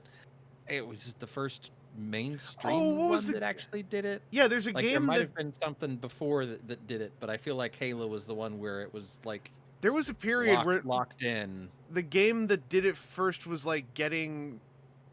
It had like this informational tour going on socials of people just going like, did you know? Alien 3 on the PS1 did it first. That is not where I was thinking. Alexis Silver, Halo did for shooters in the aughts what Love Hina did for rom-coms at the same time. Also, I should say 2004 to 2009, I didn't really play video games much that weren't City of Heroes. So I missed a lot of in-the-moment gaming cultural stuff. Maybe it's because it's third person. I just have so much trouble like thinking Transformers PS2 cross Halo, but I don't know. The other quote from Demian was, the unlockable 80s public service announcements are gold too. That's an interesting thing to highlight about a video game. Fans of transforming robots, your ship, which also turns into a robot, has come in. That didn't work. No. That had no mouthfeel. That didn't have rhythm. Sorry, Demian. I appreciate you tried, though. Thanks for remembering that I like Transformers. Ronnie Lane, not Alien 3, Alien Resurrection. Oh yeah, Alien 3's video games were 16-bit. That makes sense. Because Alien 3 on Genesis was like a neat-looking game in magazines to me when I was a kid. You can pre-order that very game, by the way, for $37.49 on kbtoys.com. What a weird number. What a weird number. Yeah. Since all Transformers products are 25% off, the game is also 25% off. Okay, that's why. Oh yeah, KB Toys is still being humbled. There's that horrific court order. Auto assembly update, economy ticket. Geez, wow, we front paged a lot of this. It's like an entire email being front paged. Hang on, I'll put it on screen for a sec. Alright. Energon, Mirage, and Demolisher sightings pouring in. Mirage, still a very good toy. Demolisher, I think actually still a pretty good toy. Energon commercials. I mean, you can just YouTube these now. The Find the Mini contest continues. Still. It's April 25th now. Happy birthday, Mom. Armada is back on Cartoon Network. It will replace Energon at the 6 a.m. time slot. No word on when Energon will return to air. That sounds ominous. Well, this would still be in the middle of the season, so this is maybe like a mid-season break, and then they run Armada again, because they were running like 2 episodes every day or 4 episodes every day or something. They're like, hey, we're contractually obligated to flog the crap out of this thing. Well, I believe this is also... When I was reading up about this, like, Energon was of all 3 of the productions, I think, the most tumultuous. Mm-hmm. So this may have also been, like, behind the scenes, like, we need time! Give us a month, man. Come on. We are calling characters by just every different name we can find in the scripts. Like, you give us a sec. What's this guy's name? His name is Jeff. Axel Nightmare, today is my cat's birthday. Happy birthday, Axel Nightmare's cat. And put Dreamwave in your pocket. Sounds kind of gross. Transformers Icon of the Day forum opening for the... Oh, I remember Enkelsch. This is the... Icons and avatars were popping up. Enkelsch made a whole lot of them. There was an official forum for it. Again, of the times. Superlink Volume 1 soundtrack. Superlink soundtrack rules, as does Armada, Micron Densetsu's. They have really good soundtracks. This is the .jp page. It might... Nope, 404. Wow, really? It's not CD Japan, so... Well, I know, but, like, frequently, like, those .jps, sitting, like, modern Japanese web pages look like they're from this time frame. So, you know... Maybe something happened to NEC. Yeah. Alan Weaver, I put a Dreamwave in my pocket once. It took a week to get the stains out. Yeah, you gotta use lemon juice on that stuff. It's disgusting. No. Oh, this is continuing this train of thought. No Energon episodes through June. Yeah, I kind of I wonder, you know, in hindsight, if this was like maybe just a please let us at least let us write 2 scripts a day rather than 4 kind of scenario. Yeah. Alternators, Tracks, and Dead End due out at the same time. Dreamwave reopens their message board, but the old one was completely lost. Well, guess what, TFW? You're going to be learning about that too pretty soon. I was going to say, you jumped right past the interesting thing of not whole cases of only one alternator. Oh! I didn't know that they were only going, and I did not know that was like a thing. Yeah, because this is like out. Tracks and Dead End were what, numbers 3 and 4? Oh, don't ask. Came out. They were no. Well, they were like later. Smokescreen was a case of its own. Yeah, Smokescreen, then Sideswipe, then Hound and Silver Streak, then Tracks and Dead End. I think. Yeah, maybe. Because I know Hound was number 3. Because that was the moment. It was number 3 was, well, Hound was 3 or 4. and Hound and Silver Streak were oh my god, this car mode actually looks great when it's a civilian car, and then B was, oh my god, Hound is actually perfect, at the time at least. Probably the most effective alternator release of the opening bunch. Yeah. It was huge when it came out. So we got UK RID DVD pre-order and RID DVDs. We didn't yet know that would become a problem, I guess. Transformers #1 search for toy line on eBay. Hell yeah. I wonder how much of that was like starting to look for like weird world's smallest knockoffs. I'm not sure if that era had started yet. Just 5 of us turbo nerds hitting refresh a bunch. Yeah. Ronnie Lane and Chris Muse both saying at the same time, Hound is still perfect. The Transformers.net interviews Simon Plume of Auto Assembly. That's a weird-looking URL.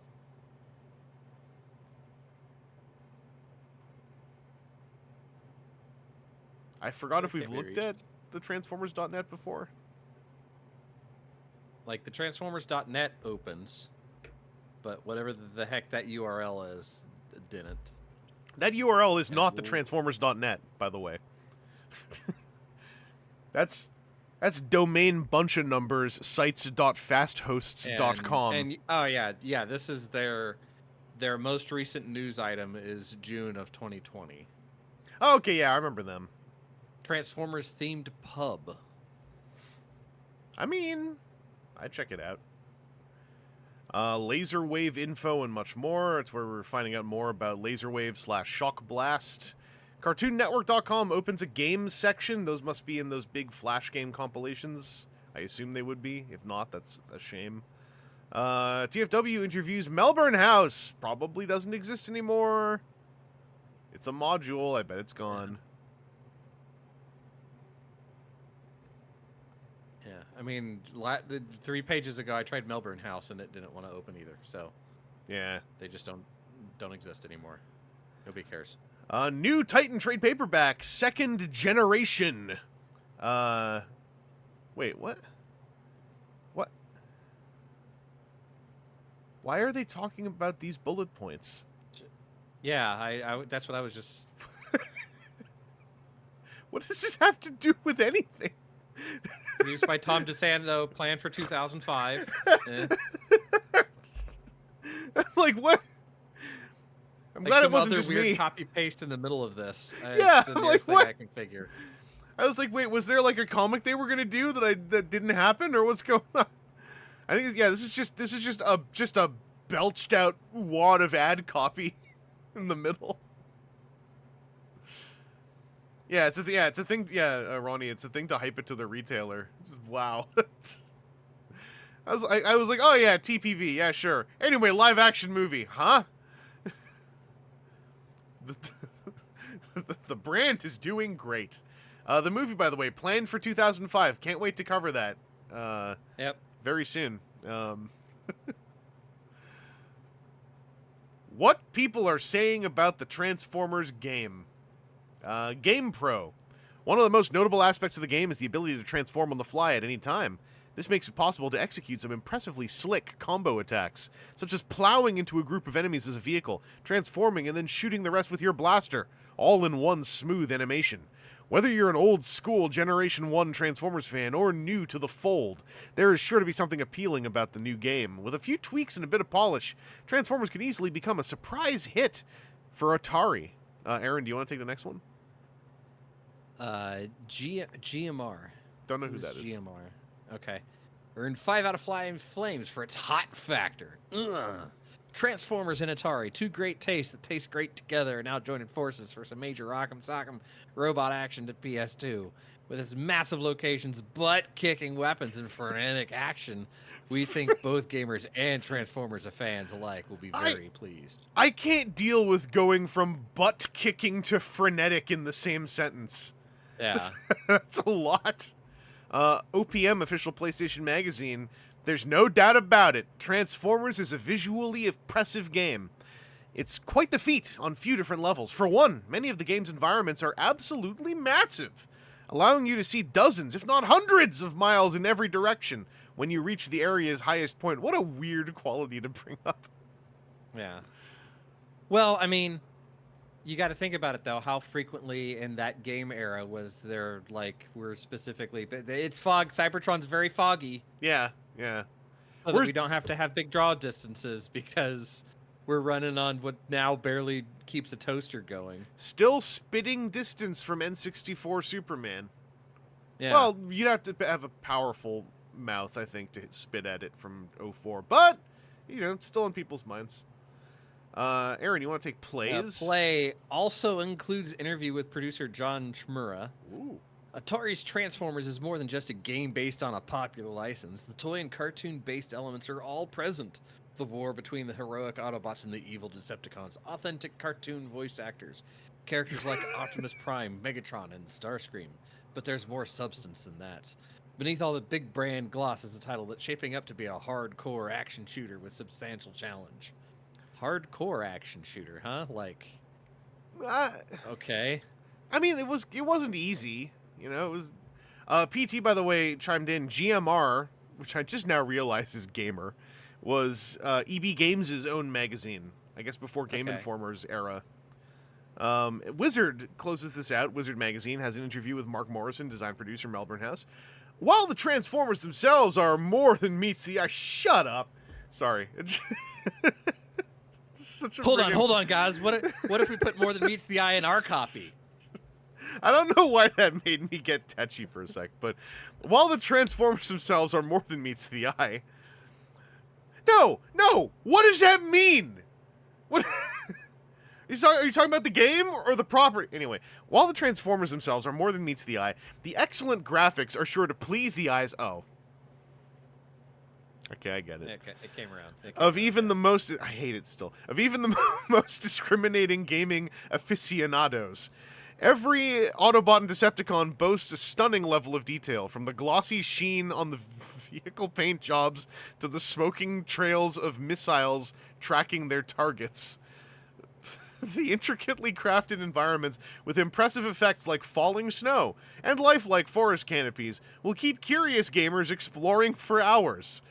And the cinematic cutscenes look like they were pulled straight from a high-budgeted animated feature. I forgot how graphics-oriented maybe this... I mean, maybe I'm misinterpreting this, but I feel maybe things were very graphics-oriented in 04. I mean, yeah, we're... So, PS2 pushing... How old is the PS2 at that point? Actual Nightmare, I'm get now it? They both say rapidly, eyes. rapidly Google PS2. So this is 4 years into the PS2. So it was, wasn't it? Yeah. Probably just starting to push, hey, what can we really do with this hardware?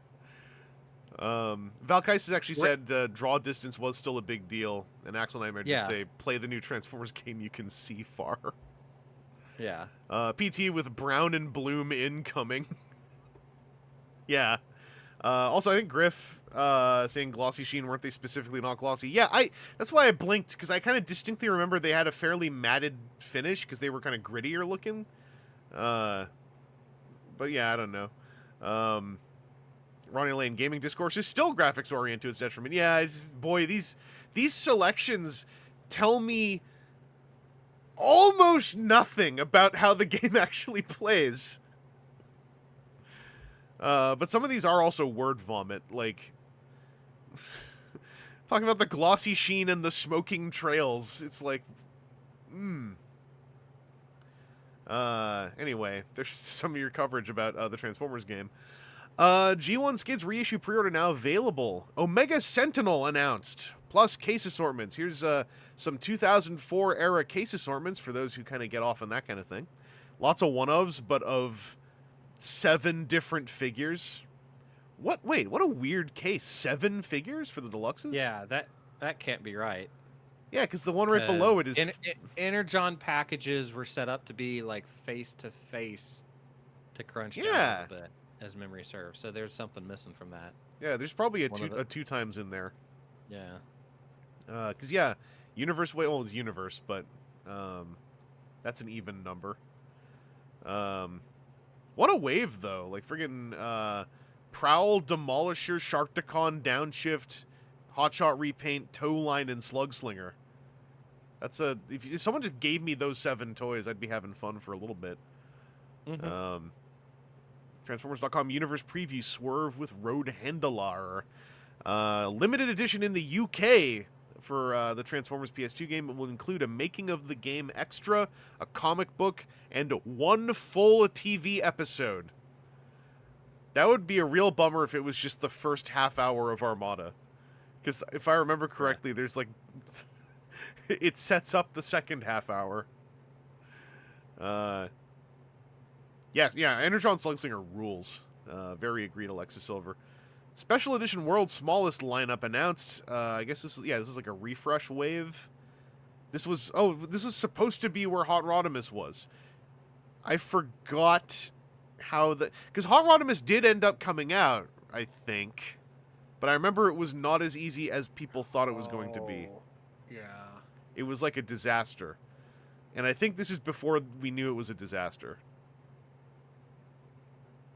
Yeah. Transformers game codes unlocked from the Armada game page. To check out all the codes, R1 O, R1 square, left, left, right, left at difficulty select to complete the Deep Amazon level. So these were codes to just skip. Skip levels, yeah. Okay, Valkysis says later on they sold him on his own in a tiny box as a promo thing. Yeah, I remember World's Smallest Hot Rod was like just a big old debacle that didn't personally kill the line, but it was the end of the line before Heroes and Justitoys did their unofficial stuff. Apparently Heroes to this day still making sticker sheets and knockoffs of World's Smallest Transformers.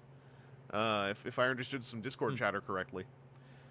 Final preview of the Transformers PS2 game can be seen here. It's a module, so it's probably gone. 4 new AMVs added. Oh boy. So the music selection. The Unicron Battles in Armada set to Am I Evil by Metallica. Beast Wars to Beast Machines set to Ultra by KMFDM. G1 commercial action sequences set to Du Hast. Jesus Christ. What a friggin' outdated even in 04 ass AMV friggin' basic ass pull a song out of a hat ass. and then it's like the G1 commercials. Yeah. It's not even like something else action. It's like little Timmy and little Bobby in some living room. Du Hast, and one of them's got just like Starscream flying around. Du Hast, man. And it was like, all no. And it was all for the guitar lick, but it meant that you still got the like the synth bit in the front, which never no one ever made that suit anything because they were only ever thinking about the guitar riff. And also to cap this all off with another AMV ass, outdated in 04 ass music selection. Various G1 battles set to Rob Zombie's Super Beast. This was a bunch of post-movie commercial action sequences. I say this out of love, by the way, if Joe Moore is watching this. It's just like, this is so of the era.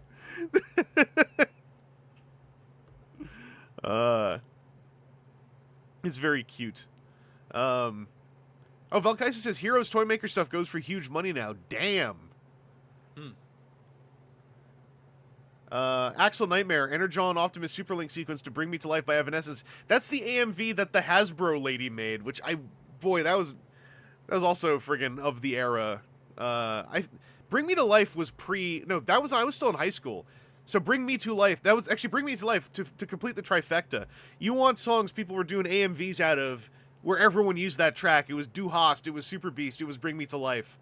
It was, Linkin Park. It was, I forgot which Korn song, but it was one of them. Because they all had a very, well-made progression of noise, basically. I hate how AMVs, collectively became lost media. I know there's still some floating around out there, but so many of them just obliterated from the internet during that first, Was it like that first Viacom sweep on YouTube? It's freaking like destroyed an entire like footnote chapter of culture. Ronnie Lane, do you think the AMVs is how Linkin Park became Transformers' go-to in the movies? I mean, you know, that's not impossible. Yeah. PT, the mega apocalypse. Yeah. Oh, damn, you're right. Yeah, Mega too. There were I forgot about Mega. Yeah, there was so much stuff buried on Mega. Man, like it's sort of is overstating it, but also I think that if we don't say it, we will just forget it. But like, yeah, Mega, original YouTube. I think there were one or two others as well. There was some media that just didn't exist anywhere else, that a lot of people saw and that informed a lot of people's stuff after the fact. What informs me right now is that we've got a Transformers new Q&A, and Aaron, I think you're Q. What are the plans for the G1 line? We will be continuing to release new G1 figures at Toys R Us.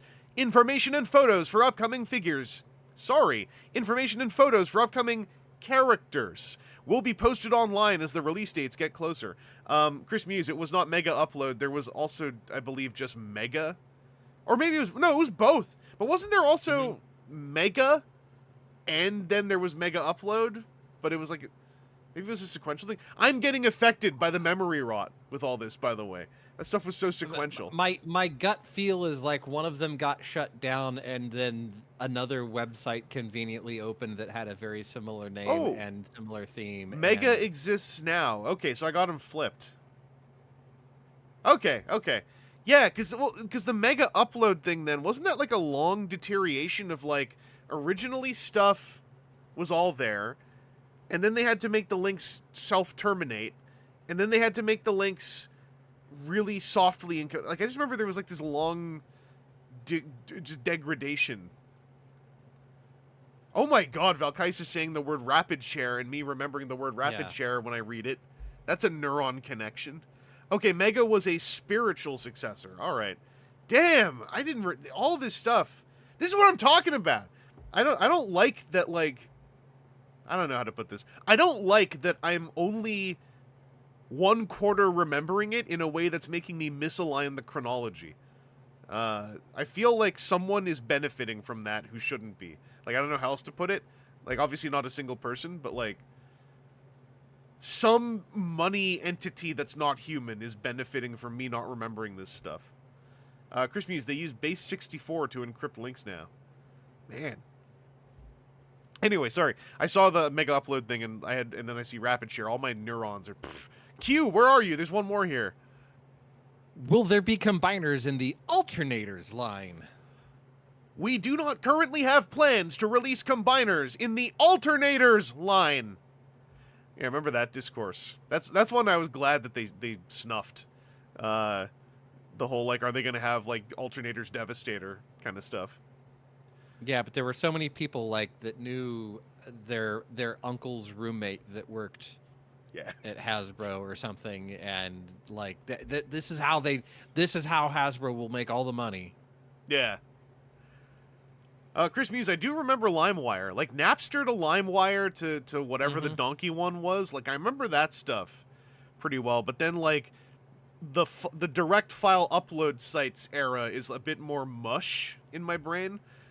There's a lot of the mid-aughts that gets mushy for me, primarily because I got so invested in City of Heroes. And also, that was the period where I was realizing I didn't know what I wanted my adult life to be, and it was giving me a massive existential crisis. E-Mule, thank you, Ronnie Lane. Don't forget, WinMX and Kazaa. Yeah, like, just downloading a new one every few months, going like, guess this is the one now. This is also the last day to enter the Optimus Prime contest. New BotCon guests, updated. Pete Sinclair, the third member of this year's BotCon organization team, dropped me an email this early evening to announce a brand new guest. We've got Wally Burr. Oh, that's actually pretty cool. not only directed the voices behind all, but also was the voice of Kremzeek. I like that they have to throw that in. Yeah, Wally Burr, what a classic friggin' BotCon guest. R.I.P. Unfortunately. At the bottom, they've also announced Pat Lee, Brad Mick, and Joe Ing. All right, so that's some more of the BotCon news. We're celebrating G2 in May. The cartoon may have been nothing more than the G1 cartoon with 3D cybernetic space cube that ruined the feel of the original cartoon, but the toys and comic written by Simon Furman gave it a feeling and a story that has hardly been rivaled in Transformers history. Is a loaded statement. Yeah. Sure, it's a series of words. I don't know. I mean, I guess I get it with the comic, but with the toy line, it's like, I know. I love G2, but maybe it's of the era. January through April fan art update, auto assembly, more guests, Wally Wingert, Simon Furman, Andrew Wildman, Lee Sullivan, and Metro Dome. New issue of Hyper Hobby with pictures of things. Super Link Kabaya figures. More treats on the UK Transformers game website. Videos, screenshots, wallpapers, and a screensaver. Screensavers were their own file format, if I remember right. Yes. Yeah, they were like a special, like, what's the word I'm looking for? Container type thing. Yeah. I don't know, man. You either had the wires, or you had pipes, or you just had it turn black. Did you ever see the one that was the guy on the island? No. Oh, man. Someone hopefully knows what I'm talking about. You never bought it because they were selling it as a screensaver because it cost money. But you would sit there and watch it when you were a kid, like in the computer section. And it was a guy on an island, and he would just run through these, like, sort of episodes of his life. And then, like, he'd occasionally, like, walk back into his little hut to sleep. And that's how they would cover the joins between the episodics. Okay. It was a really interesting idea to basically have, like, randomized episodes of some character as a screensaver. Because there's all this stuff that could happen to him. And the idea is it would only happen if you left your computer alone, so you might walk off and come back and see the guy on the island is, like, somehow getting married, or, like, he's missing that a boat's driving by. Also, people saying G-Axis finally got a toy, correct. 3D Brick Maze, I remember that one, Volkaisis. Yeah, I guess 3D Brick Maze was another one, but it was all like the same tiles from Doom or something. Oh, Ronnie Lane saying there was a Sonic one that came with Sonic 3 and Knuckles on PC. Had the all the original Sonic art from Japan and animated Sonic Tails and Knuckles transitions. I vaguely recall this. I might have seen that in London Drugs once, because I remember wondering why Sonic was on a computer. Yeah, I'm not sure. We got a Bill's Toys and Games newsletter. What a great sounding vendor. GameStop and Atari Transformers sweepstakes, thanks to an anonymous tipster. There's upcoming release list from Takara, which is a whole lot of Superlink, among other things. Auto Assembly, new guests and charity auction. I already read some of this. Anyway, it's on screen right now if you want to have a quick look. Transformers Awards 2004. Looking for something to do the night before BotCon. What about attending the Transformers Awards 2004 show? I don't recall this. This will take place on the eve of the final BotCon, short distance away. So I must have gone. Yeah, it was in like the place next to the convention center. I can't remember. You went out. It was like next to the ice hockey arena thing. I specifically remember a thing. Yeah. No, I feel like I should remember this, but a lot of BotCon 04 is like cruxed around morning memories for some reason. And the Peter Cullen panel and like the final panel. So the events are kind of a blur. The Find the Mini contest is still continues. The PS2 Transformers game commercial is available for download thanks to Yakko. Oh, Iacon Hub, Yakko. You might know folks from there now as Transmissions Podcast, I believe. If I remember my connections correctly. Skids pre-order available again. Transformers novel pre-order for a new novel called Transformers Legends. Written by David Cyan. I kind of remember that name. I do not remember this book. Comes out in Amazon. Amazon US still lists it. You can buy it now for $90 used. I don't want to. It's there, man. I don't know. There were tales based on Armada, Beast Wars, and Generation 1. Huh?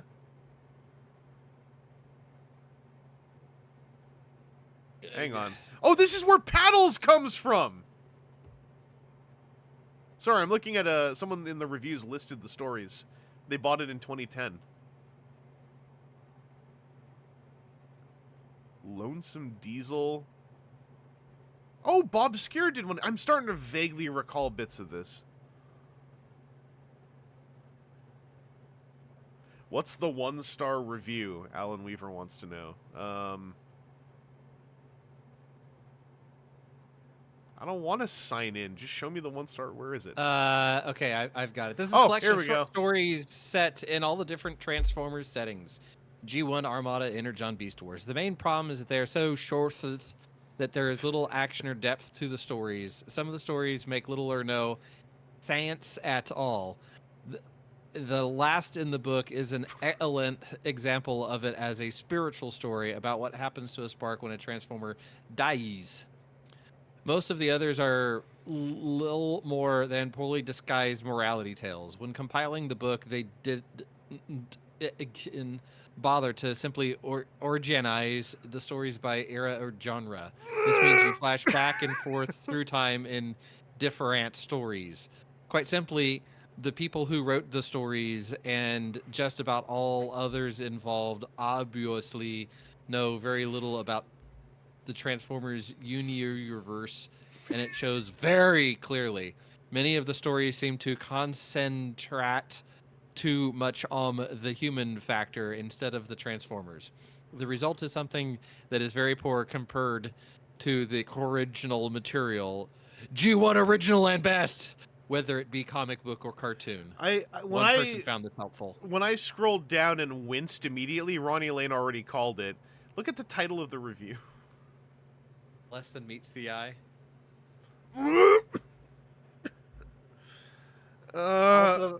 Also, that hurt me to read it like that. So I didn't read ahead because I was like, he's reading it out loud. I will not look ahead. But the whole time I was like, this is gonna end on this isn't G1. This is gonna end on it isn't G1. And yeah, lo and behold. After the first one, I had to go, oh, wait a second. As this is angry, I need to read these typos as they're written. And my auto-editing brain just went, no. I like the part where it's like, these are people who did not know much about Transformers. People like Bob Skier, writer of Beast Machines. Yeah. That guy knows nothing.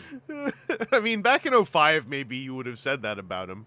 That was still hot discourse, I think. But yeah, I forgot that this is I think the genesis of Paddles? Because Paddles came about from somewhere. Anyway, dang.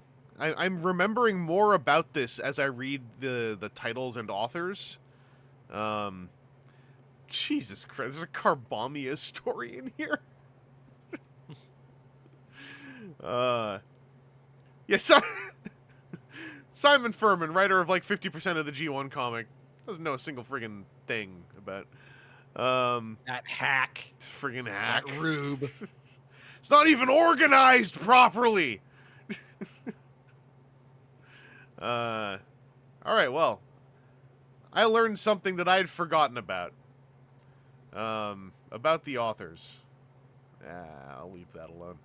Well, thank you, Amazon, for keeping that page up so we could read that amazing review from the year 2005.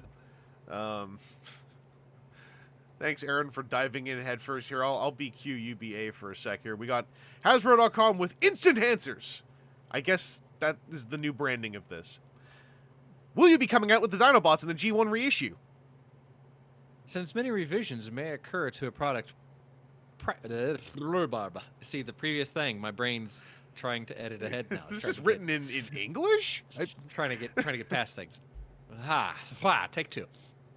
Since many revisions may occur prior to a product release, information such as the release dates, possible new items, and where to find future products is not available in advance for distribution. What up? We ask that you visit our website at www.hasbro.com/transformers, often for the most current product information. The longest possible way for them to say we have no information at this time.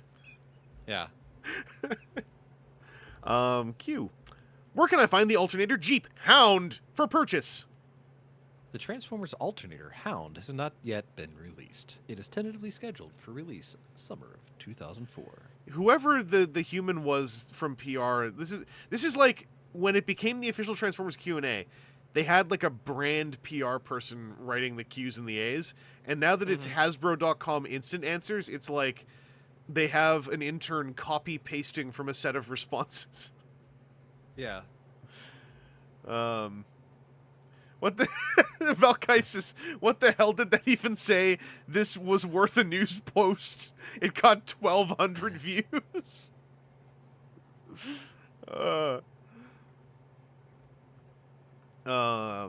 Yeah, that this is definitely a case of like, I don't know, it says something about Transformers. Let's put it on the front page. Listen, we don't have a new wallpaper to put up today. We Red, what would be the reaction if Carbomia was introduced? I think if Carbomia was introduced anywhere in the 21st century, the initial reaction would be like, what the hell are you doing? This is the thing that made Casey Kasem leave everything Transformers behind forever with a vengeance. Yeah. Why would we drag this back up? It's best left in the past, where it even in the past was best not left great. In the past. Discussion. Armada, More Than Meets the Eye, issue number 3. We can't see that anymore. Transformers Annual 2005. Shattered Glass had a Carbomia. I forgot about that. In the pros, I'm assuming. Transformers in Hasbro's 2003 Annual Report. 2-page article about Transformers, how it contributed to Hasbro's That is not how you spell rejuvenation. Check out the scans in Reworks thread here, or click here. It's a module, an article. I don't think any of this works anymore. 404 and the boards. Heyo. Team, I think Carbomia is so far out there, crossed the line, then again became just funny. Hold on. Did you hover on Reworks Transformers page to read the URL? geocities.com/TF Reworks. That's adorable! Does it work? No. Yeah. It gave me a "you really don't want to go here" pop up, so I chose not to go there. The wrong kinds of digital entities live in the GeoCities now. Yeah. But yeah, Carbomia is a thing to laugh about nervously, is the way I like to put it. It is so bald-facedly off the mark that it is pretty funny to look at. But that doesn't mean people should make more of it, in my opinion. I think that means you should probably not make more of it. Yeah, that's the thing that is just fine living in the past. You just leave it there. It's like those Looney Tunes cartoons they're not supposed to talk about anymore. Yeah. It's very interesting that they exist. But don't make new ones. That might not work. Bakon Direct Forum. Even the stuff that isn't bad about Looney Tunes. So, sorry, a different tangent that I got to hit the other day. Nimrod. You hear if somebody calls you Nimrod, is that a good thing or a bad thing? That's a bad thing. No, Nimrod is a great hunter. It was just because of the Looney Tunes and Bugs Bunny calling him Nimrod sarcastically that Nimrod then became like, you idiot, not you great hunter. Like, to be fair, Nimrod proceeded to get co-opted by the Super Sentinel from Days of Future Past era stuff. Mm-hmm. In But the Nimrod is great hunter. That's like in mythology. That's like Nimrod was a great hunter. Oh, I knew it had like mythological, pseudo-biblical, whatever ramifications because of the X-Men robot. Yeah. But yeah, I feel like that piece of trivia was floating somewhere. It made, you know, those flavors of neuron connections where you're like, lower subcerebellum. Masterpiece Nucleon Quest Convoy. Where? Oh, unless that was related to something we said, I can't remember. No, I think that's T-Spark. Oh, did T-Spark just oh! Missing link are damn. We need to get through 21 years of news, Aaron, so I can look at those news items. I'll take a look at that. I'll take a look at that later on. Maybe I'll peek at that at the end of the stream, because I want to know what it looks like. Target Master Ricochet, that is the name of Stepper, so that's how the legend began. We are excited to add this unique character to the TRU G1 reissue segment for the first time. Segment's a word I haven't heard in a while. For the first time ever in the US. Ricochet will come with Target Master Nightstick, as well as multiple weapons not available during its original 1987 Japanese release, because it's the Jazz mold, and it's all gang molded. So Yeah. we have to make all those parts. Either we give them to you or we scrap them. A guide to reading Transformers via Titan reprints. Valkyries, didn't we get Rishi Stepper for Japan? Yeah, in this news cycle, it looks like at least the announcements were, we found out about ours before Japan's, and it sounds like ours came out, before Japan's as well. So that's kind of wild. Transformers video game hitting EB stores now! It's May 6, 2004. Also, the Prime Strategy Guide is available.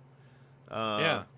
Palisades... Yeah, 'cause you got to get the strategy guide at the same time that you get the game, because that's how it works, because the internet's not a thing to tell you how to get around the sticky parts. Exactly. I can't read game facts. There's too much ASCII art. And those strategy guides were productions. Those were graphic productions. Why is Master capitalized in Target Master? I think someone forgot to hit caps lock while they were typing the brand words. Palisades Soundwave statue. Universe Defensor spotted. Who was Universe Defensor? Oh, was that the Micromasters? It says Universe Micromaster Defensor when you read the rest of the thing. I didn't read the rest of it. I just read the headline. Yeah, I know. You have a hard time reading. I don't got time for all this focus and attention. All this. Listen, I'm reading this. I'm looking up at these funny pictures that are appearing. Atari of Australia releases Regurgitator Transformers theme video with Regurgitator's take on the Transformers theme song. You can't just introduce something called Regurgitator with no context. I wonder if the Regurgitator cover is still floating around somewhere. I'm going to guess Atari.au doesn't do anything. No. The captions got the word ASCII correct. Hell yeah! Sometimes they can brain. eHobby exclusive Hound repaint. Do they say what? Oh, here we go. Its name is Junkion Detoraitasu, or more likely, Junkion Detritus. This is like now the dying vestiges of machine translation, where it's like we're pretty sure Junkion means Junkion, but we're not sure. Auto Assembly 2004 is this weekend. Hope you have fun. Superlink episode 18 clips fan to fan returns. TF at the Moon coverage of Auto Assembly 2004. Does this work?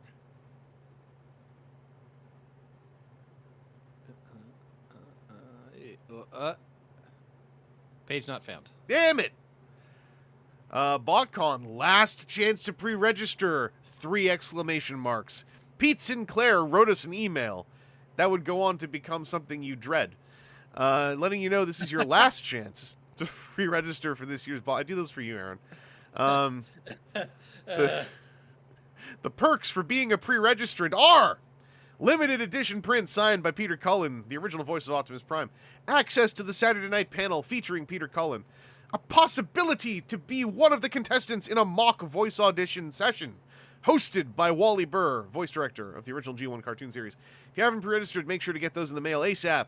Also, check out our website, etc. For some reason, I remember, I don't know if it was at this BotCon or at another time when Wally Burr was sitting in on one of the voice audition things, but it was more like a MST3K slash Triumph the Insult comic dog responses to some voices. I vaguely recall this. Because he did that sort of thing at 05 as well, I remember. Like, really getting hands-on with people, though. Yeah. I was not at the 05 show, so it might have been at this one, or it might have been another time where it wasn't like, oh, yeah, okay, but it was like... Oh, no, Waldorf and Statler, it was very direct reactions, and not always... I think that was 04, because I sort of recall the tone. Because 05, he was definitely giving real feedback. Because I remember I thought that was actually really cool, that he was like line reading to people a bit, like to the point I think where in 05 they had to make him stop, because he was gonna go way past allocated time. Also, I have to call out where was it? Rexodus advising not Googling the phrase regurgitating cover. I appreciate that. Yeah, thank you for your service. Happy Mother's... We need to do this again. We need to just have like a short front page news item that just says like, hey, happy Hallmark holiday. You know? Yeah. Like, break it up. That way, if you're somebody that goes to the TFW front page every morning, you can go, oh crap, I need to buy flowers. Or what about the moms and dads who now might be reading TFW as well? Like, now that we're 20 years ahead in the future, 20 plus years. Imagine if, like, you know, you're a mom, you're like, I'm going to look at my Transformers news, and it's like, Happy Mother's Day, and you're like... It's for that second at least, you know? The website said hi to you. Oh, this is sad. Transformers video game sequel underway? No! It was... It was mentioned the other day at a lesser known website. What? That the anticipated Transformers video game for the PlayStation 2 is already getting a sequel started at Melbourne House. IGN is now reporting a similar story. It is popularly believed that the sequel to the Armada-based game will actually be the next Transformers series, rumored to be called Energon. Apparently, Melbourne House says they're interested in creating multiplayer capabilities for the sequel. They'd like to see it ported to other platforms like the upcoming PSP. So yeah, that never happened. Whatever that was. Maybe there's stuff developed. That IGN story is still up, but it's not much more than what's on the TFW page. I want to see if they put more than meets the eye somewhere in it so I can get mad. European games site interviews transforming bigwig, learns neat things. What a friggin' byline.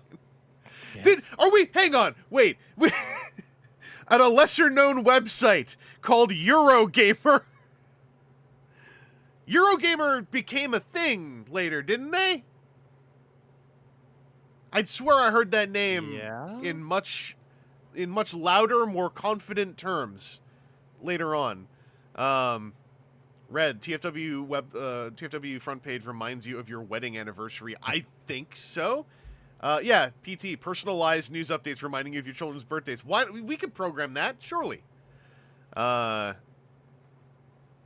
Yeah, this is really short. I like this. This byline is pretty wild, though. I like this. Transforming bigwig. As though Andrew Carter is about to transform, perhaps, into... I don't know what happened to I was about to say into working somewhere else, but I don't know what happened to Melbourne House. American Greetings acquires Transformers license for paper plates, party bags, and tablecloths. I remember looking at this and then seeing the party bags at a BotCon once. Like, I remember connecting this to a physical item at some point in the future from here. Them Funny Robots, Invasion of the Body Snatcher. Good old Buzzbeak is back from a bit of a vacation and took the time to update the immensely popular Them Funny Robots with strip number 65, Invasion of the Body Snatcher. I'm trying to find it. Yeah, that's like buried somewhere now, right? On the forums. So it's still on the forums because he went through and put them all back on the forums. Or many of them. 40s, but then there's 95, so people were responding to stuff and messing with the... Oh, GD Slalom coming clutch in the alternate chat, so I do have a... While you're looking for that, here is... Oh, it's MPG, okay. Yeah, I mean, this makes sense. I hope they tweak the shape and/or materials of the tabs everyone talks about. Those sound like a bummer.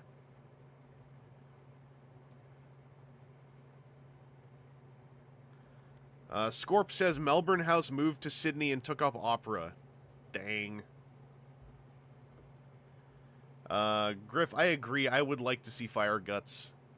I think this toy looks so cool. I looked into the nature of the breaking tabs thing, and it does feel like a sort of like slightly worse MP44 scenario, where it's like, I see what happened, and I see what happened, and I think it's unfortunate, and it's definitely a demerit on the release, but also, at least it seems there are ways around it. There are shavings one can do. But also in the alternate chat, I put the link for Seth Buzzards. Hey, oh, here we go. Them Funny Robots, Invasion of the Body Snatcher. Stupid Galvatron, what does he think he is, blowing me up? Who does he think he is? I got to find a body so I can get revenge. Body, where can I find a body? Ah, good old Soundwave. No one would suspect him as Galvatron's assassin. Get ready, sucker, because here I come. I'm Incomplete Skywap, bitch. Huh? What the? Get out of the way, you idiot. No! Sorry. No! That guy is so weird. I'm campaigning to be the voice actor for the eventual animated version of Them Funny Robots. So, you know. Please make sure to tell Seth Buzzard that you want me cast in the role of everybody. I also got linked a picture of Missing Link RC, I believe.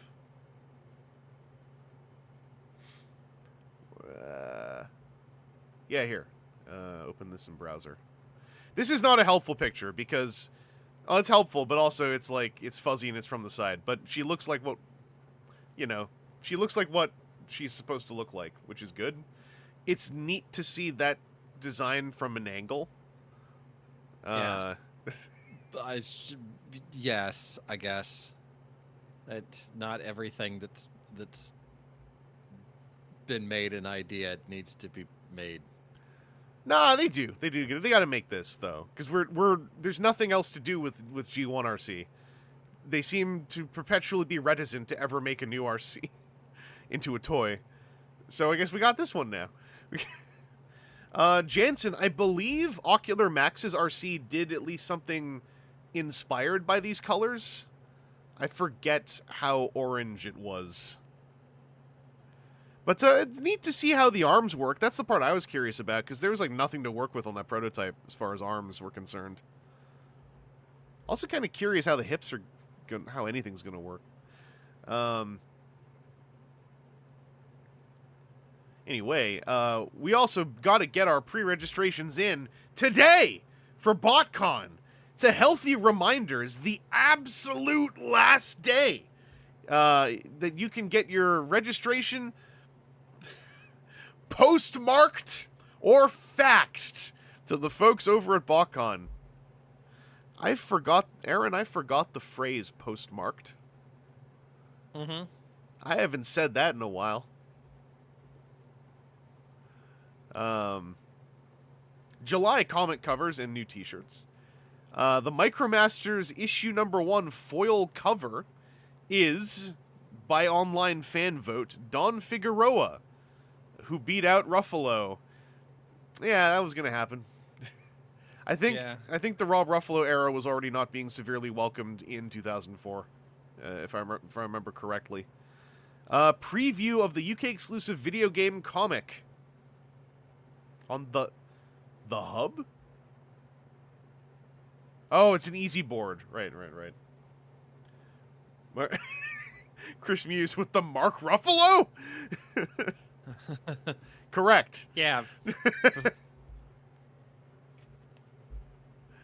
Famed 2000s Transformers artist Mark Ruffalo, ousted by Don Figueroa, abandoned art and went into acting.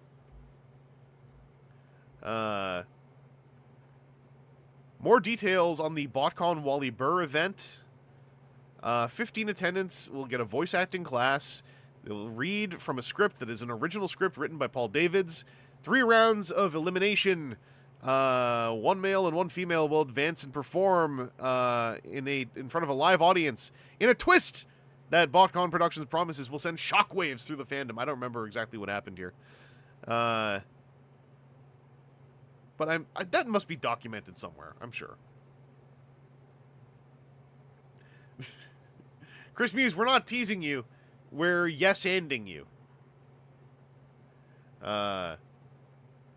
Micromaster Defense... Hey, there it says Micromaster. Micromaster Defense or shipping from KB Toys.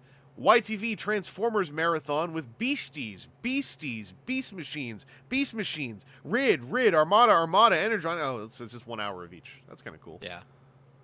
Oh, and they're airing Transformers the movie. Damn.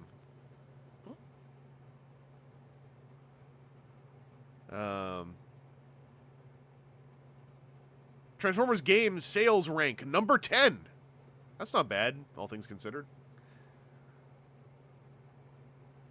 Let's see. The mini contest is still going on. Aaron, have you found something? Spark plug.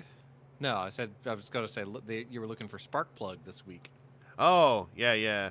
Looking something that used to be weekly, like the debates. The debate? Or the G1 episode discussions? Yeah. Or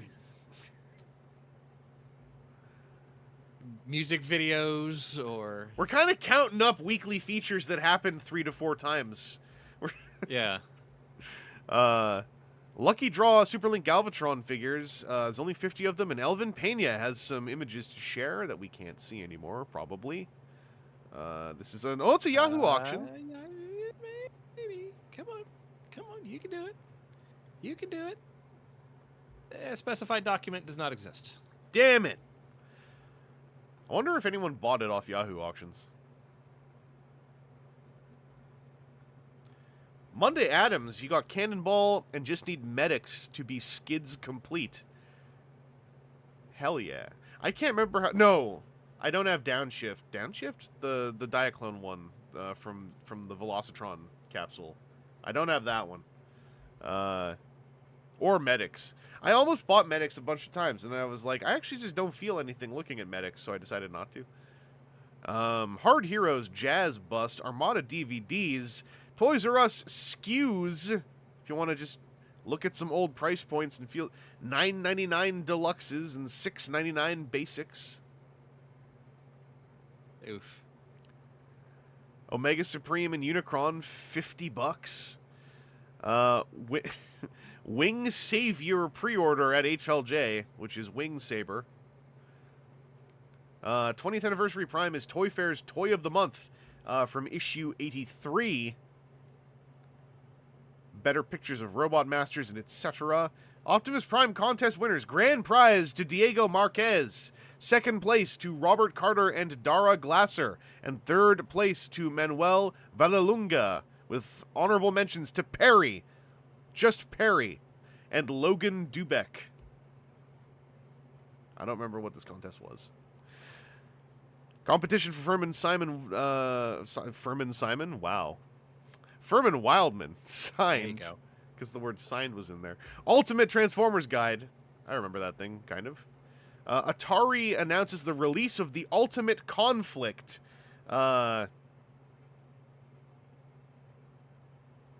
Just a press release covering that it came out, I guess. Yeah. Was the Ultimate Conflict like its subtitle it had? I don't know. The press release here just goes to like Yahoo Business page. Oh, Griff is saying the Lucky Draw Superlink Galvatron was the black and red one. I remember that. Ooh, yeah. TFcollectors.com and TFKitbash.com are now open. Are they still open? They are not. Well,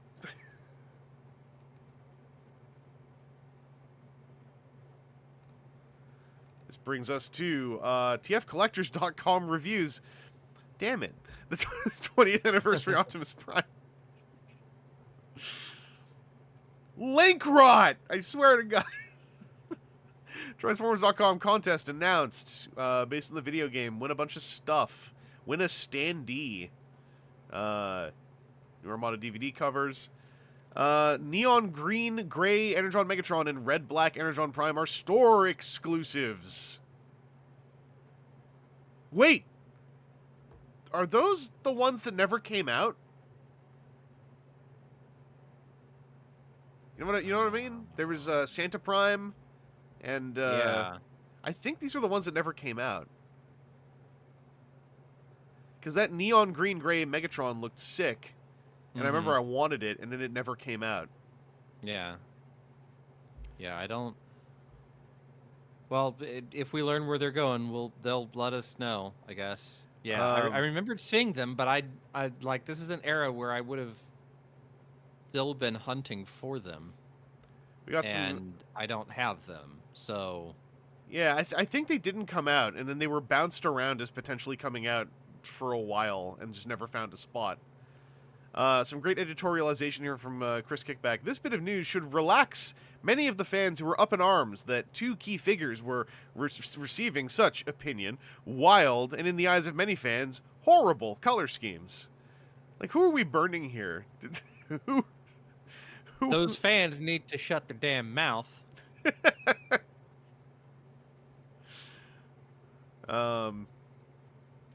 Monday Adams, have you all seen the Naruto collab? Yeah. I want the frog, but I want it more for being a frog myself. Ronnie Lane, I remember literally going under anesthesia for deviated septum surgery and mentioning to mom and dad how much I wanted that anniversary prime. I still to this day have not owned an MP1 mold. Damn it. Did the surgery at least take, or was that like the problem where the surgery didn't take, so no toy? We do like the parents are like, well, Yeah. well, Sorry, surgery son, didn't work. Too Yeah. bad for you. The surgery took. Okay. Yeah. Maybe that's what you needed to have happen. The surgery not take, and they'd Oh, be to like, kill "Oh, the surgery. We feel so Yeah. terrible about this. We bought you a toy. I don't know how to conflate gifts with surgery. I feel like putting successive surgery upon the end surgeon is a bit much. But also I don't want the Well, it's like an incentive. When you get better, son, we'll buy you a toy." I guess it's just like what, Or it didn't go well, and you're probably going to die. Have a little bit of joy at the end of your life. it's like, hey, the surgery didn't take, and that means that you're in immense pain, but also that means we're not buying you this because we expected better of you. Okay, surgery took. If it did not take, I would have lost my mind. Recovery was awful. I could not breathe through my nose for weeks. Ugh. Ugh. Yeah, I've just been dealing with Alfie and her her toe surgery. Yeah, well, that was for like what was it, a shard that was kind of floating? A shard of bone in her second toe that was grinding between two other bones. Yeah, it was just on a little adventure. That according to the surgeon, basically leapt out as soon as he made the incision. So, Just shoots out like a bullet and just embeds in the surgeon's forehead, like Punish Snake. It was Monday Adams. You get the gift for post-surgery, and if it worked, it's congratulations. If it didn't work, here's... Yeah, that's the thing. It's got to be, we're getting it for you either way. We will just adjust what the messaging is. Rex says, after I got my wisdom teeth out, my dad bought me 2 video games that became some of my favorite games ever. When I got my wisdoms out, I remember I watched Rammstein's Live House Berlin when I got home and was still under the effects of anesthetics, and I noticed that if I squinted my eyes, everything on the TV had a strobe light effect. Nice. Which was really weird. Yeah, I'll remember the man who sold the world starts playing as soon as the incision is made. Exactly. Red, after I had back surgery at age of 21, my mom bought me Studio Series Dark of the Moon Megatron. Hell yeah, you got the elephant gun, man. I think I got when I got my wisdom teeth out, I got guilted because a snowstorm started as I was under, and look Mom what you had did. To drive home in that. Yeah. I remember getting woken up to spit out the gauze packs, and then just wanted to go back to sleep because it was like an hour. It was like an hour and a half drive, what should have been about a half-hour drive, because of the snowstorm. I remember because how dare I couldn't chew on solid food for a bit, that I got into eating white bread with milk with a spoon. Not as bad as it sounds, but you got to get the cheap, like over-sweetened white bread. Yeah, I remember a lot of lukewarm chicken noodle soup and room temperature pudding cups. Griff, after I got my wisdoms out, I had to go to the ER for blood clots in both my legs. Damn. Yeah. That's the opposite end from the teeth, but yikes. I mean, they go on a whole tour, you know. Yeah. Wait, the teeth too? Well, ideally not. Ideally, they remove them. I always had, when I had mine out, I had a little worry because I was going to be under. I was like, what if they drop them and I swallow? Like, then what? Then what happens?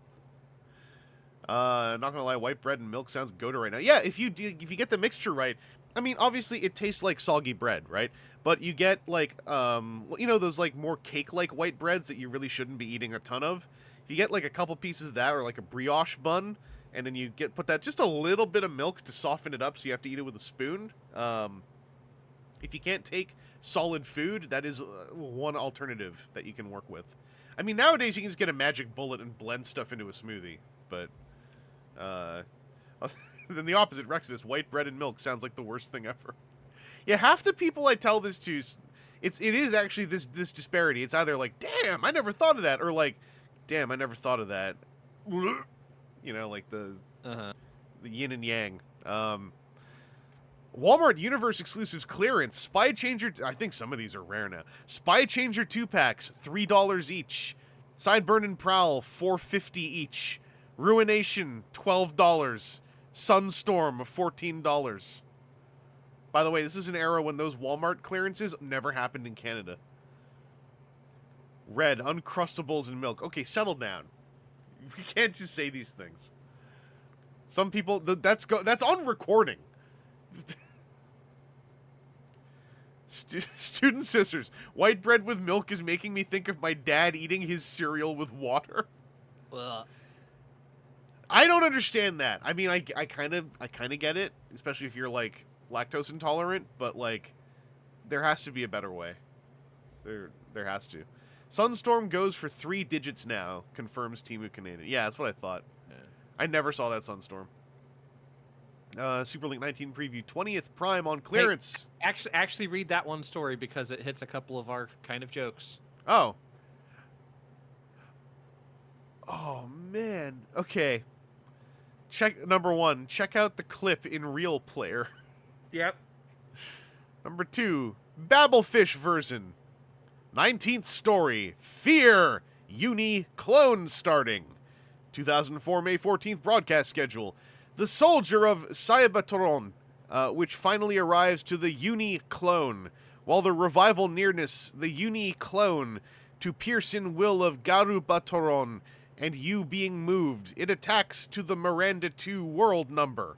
On the one hand, with Rodimasu Komboy, the load bus tar, which faces the hand of Alpha Q, to receive the terrible welcome to with the origin of Alpha Q in pinch of absolute decease. Kika! Which becomes aware in crisis of the unique partner faces to the origin of alone Alpha Q. But...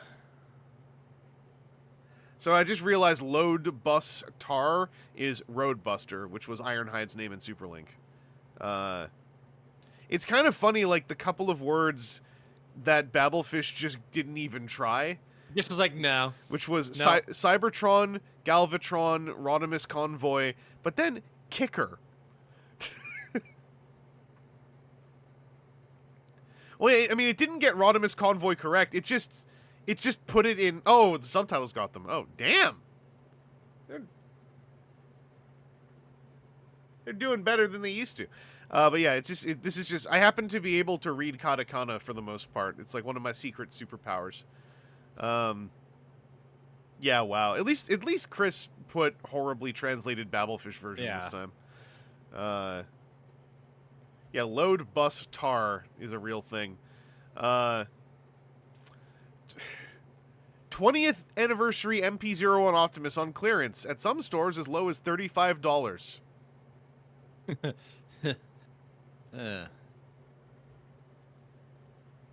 Man. It's weird being in a recession. Yeah. It's weird being in a recession and looking back on less recession times.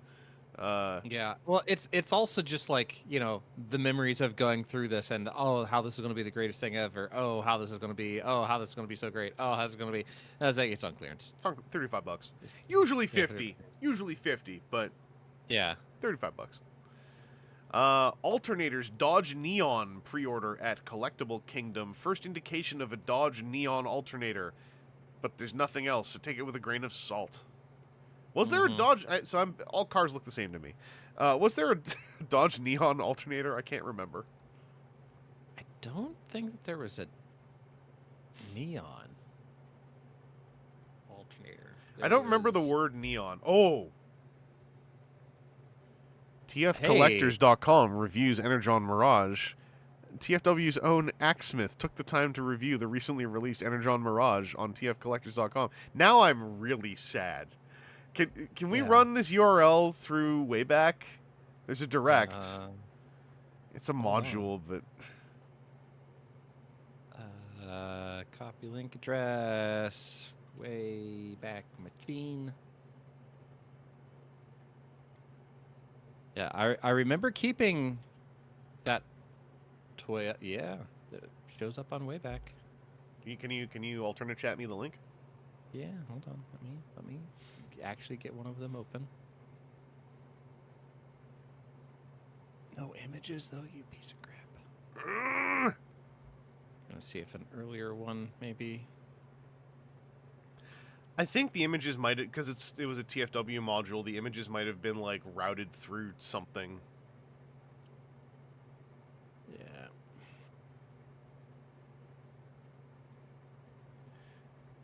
Paste. There you go. All right, because Aaron, I think That'll load.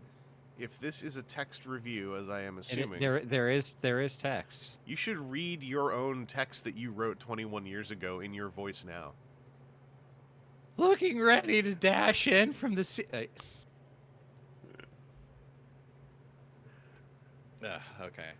This Maybe is go through actually mode, if I can do that. this is a wild opening line. Holy moly! Yeah.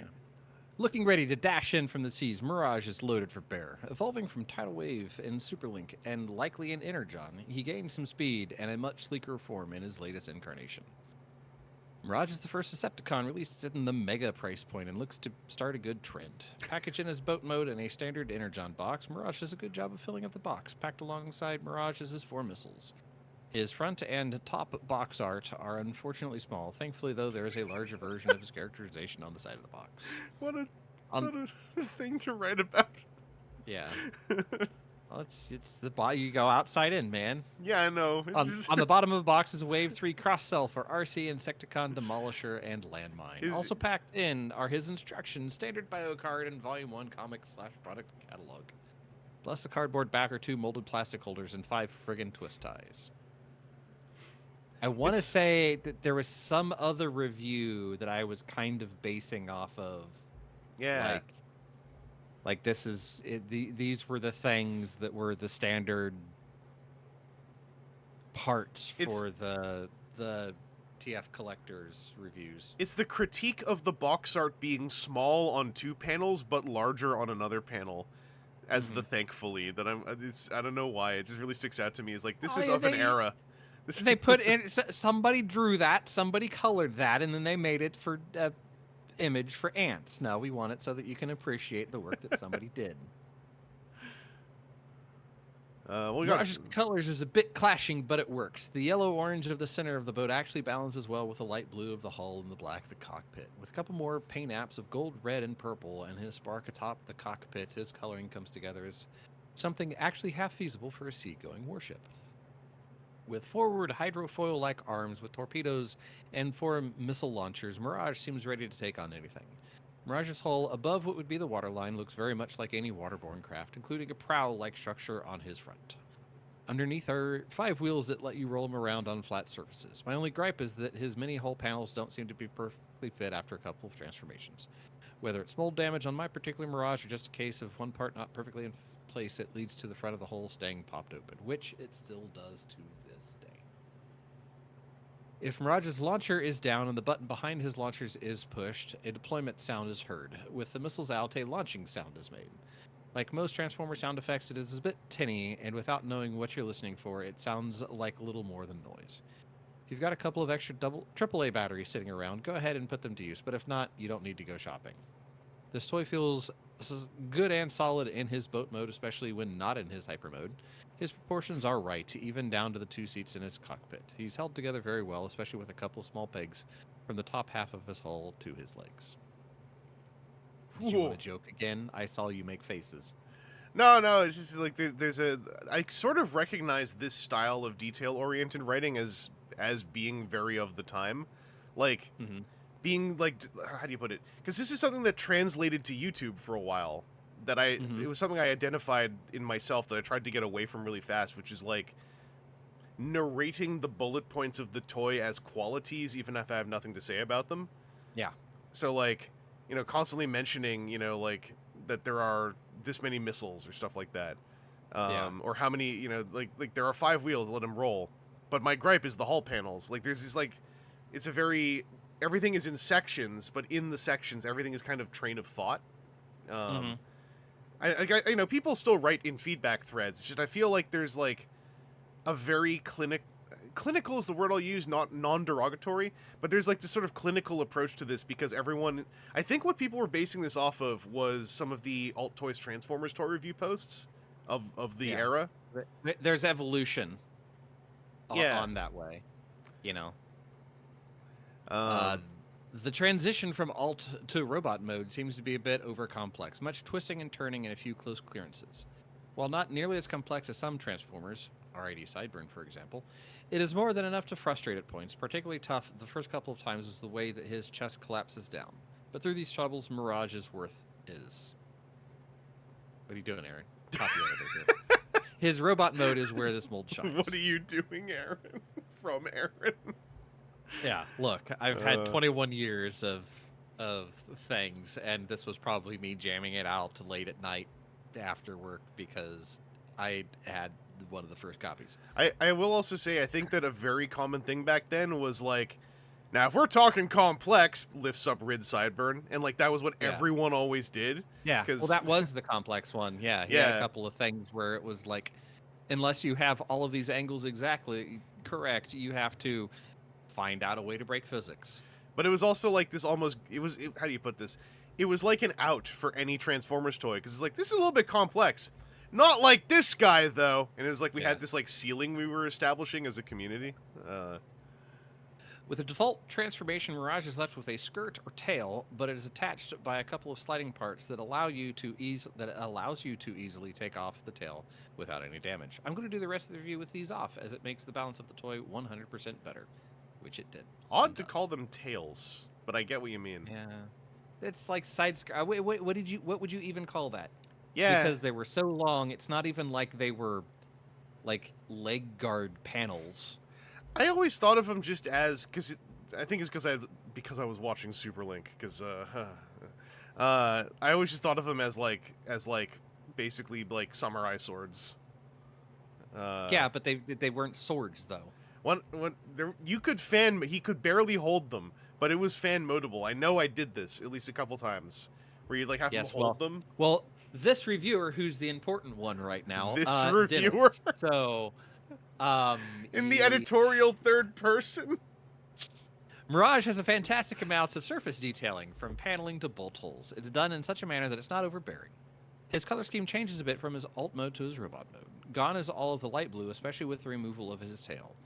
Now much more purple and gray shows, along with prominent gold paint apps on his feeted legs. Again, a coherent color scheme when combined with his lithe form and angular light-piped head leads to a robot that looks ready to kick butt and take names. And again, with dual Decepticon emblems on his chest, one as the standard stamped insignia, and the other as his spark crystal. It's rather obvious that he's a Decepticon.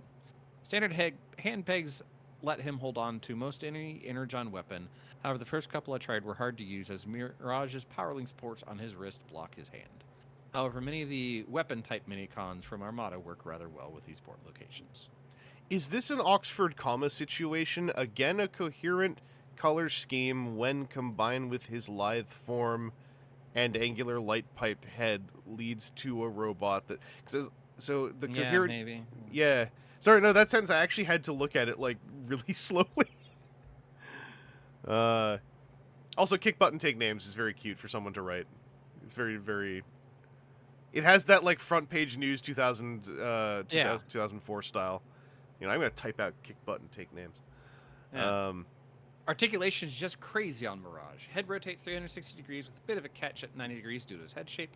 Shoulders go up and down and rotate all around. Arm swivels before and after the elbow, and the elbow is actually double jointed. Arm wings fold in and down, if that counts as articulation, letting you pose them wherever you like. Waist rotates 360 degrees and even has a side-to-side pivot due to transformation, but leads to another shade of posability, not often seen in Transformers. Hips rotate forward, back, in, and out with a ratcheting action. Thighs swivel 360 degrees, and knees have another set of ratcheting joints. This is such an ancestor to YouTube reviews. Mm-hmm. Like, because the language even, because, you know, normal folks trying to just communicate how a thing moves in three-dimensional space. Shoulders go up and down and rotate all around is a phrase I have heard on YouTube hundreds of times from hundreds of people for 18 years. It's wild to see it written out. When did YouTube reviews, though, even start? Because this is 07, basically. 06, 2004. Yeah. So it's wild to see I'm your predecessor here. Seeing it written out like this is so kooky, though. I love it. Like, like when you were reading it out loud, I was having a moment. Also, I need to comment just a bit earlier. You said gone is all of the light blue, especially with removal of his tail. And I've heard that, this is a video thing I've heard before, but it's like, when people are like, most of the light blue is gone, especially when you remove the light blue parts, and it's kind of like, correct. When you pull the light blue parts off. Mirage's light form leads to one real problem. He's a bit fragile. While just moving him around for this review, both of his legs fell off at the thigh swivel. The only other big problem I have with him is the gaping hole through his midsection. His large backpack voice box stays hidden from most any frontal view, but is very obvious if looked at from the side. Combined with the hole, it makes for an odd view. The hole. Yeah, it's like a box. There was a hole through the middle of it that you just didn't look at him from the side.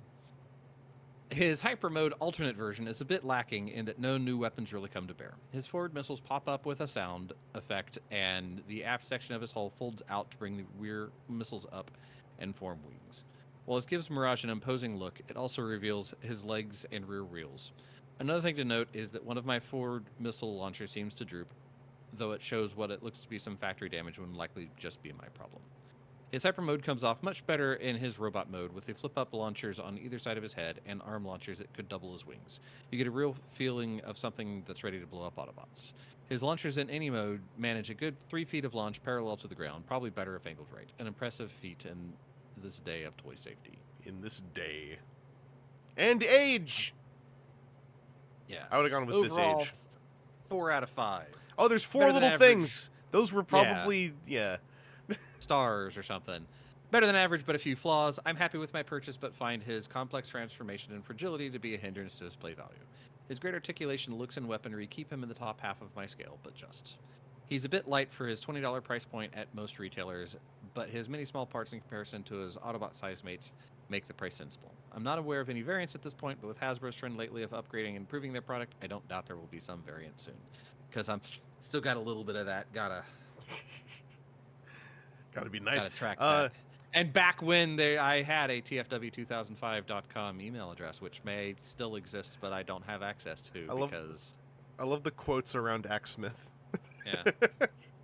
Also, this maybe makes more sense with the graphics, but 4 out of 5, but he's also in the top half of your scale, but just. Would that not be a 3 out of 5? If he's only just in the top half. Look. 3 is the midway point on a 5-point scale. This is better than halfway. Well, yeah, I mean, to me, 3 is the lower end of the top half, whereas 2 is the bottom end of the top half, because 5 is an uneven number of... Because there is no actual... 1 and 5, 6, average to 3. Oh, I thought you were saying 6 was another point on the scale, and I was about No. to challenge this. 1 plus 5 equals 6. Divide by 2 is 3. That's 50% would be a 3. So 4 is above. And I don't do no. Yeah, nah, this is a 3.147. No. Did you not see Full the number of point GameSpot scale. reviews that we had just gone through with their decimal zero? Scorp with 4 unloaded JPEG PNGs out of 5. Maybe that was actually just the thing that y'all had back then. This is so weird. I did not remember this site at all until today, and looking at it, I remember this project. Mm-hmm. Yeah, because I remember this being a thing that TFW wanted to do of like, hey, stuff that's coming out, have these reviews for it, because again, it's yes, Pi score. Yes, thank you. Yeah. It just lives in there, engineer. Yeah, because it was again some of the same, like wanting to drive clicks through. Let's go get people looking at things. Wanted to have so many images, wanted to have so many words, because images and word count was like the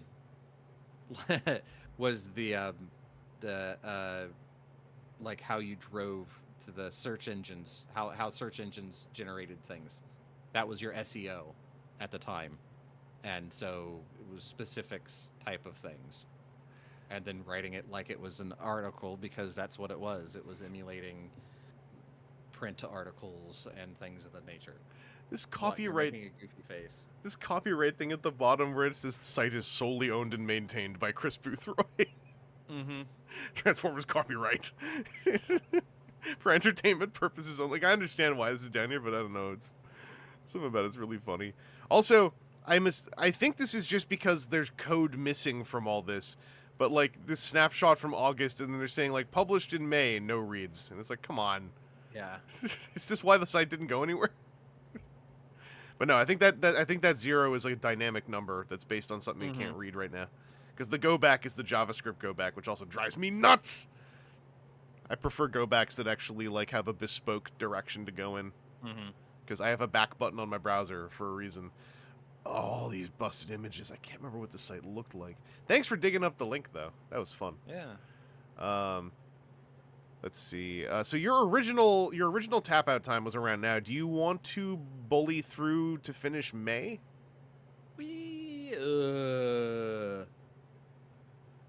How about we wind it up? This is halfway through May. And Okay.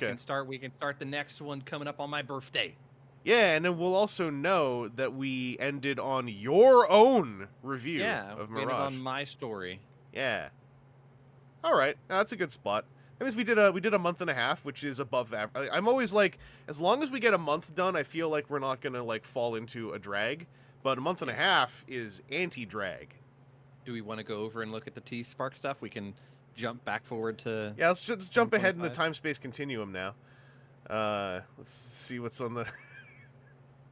We can go back to the future. Let's bring this photograph back to the year 2004.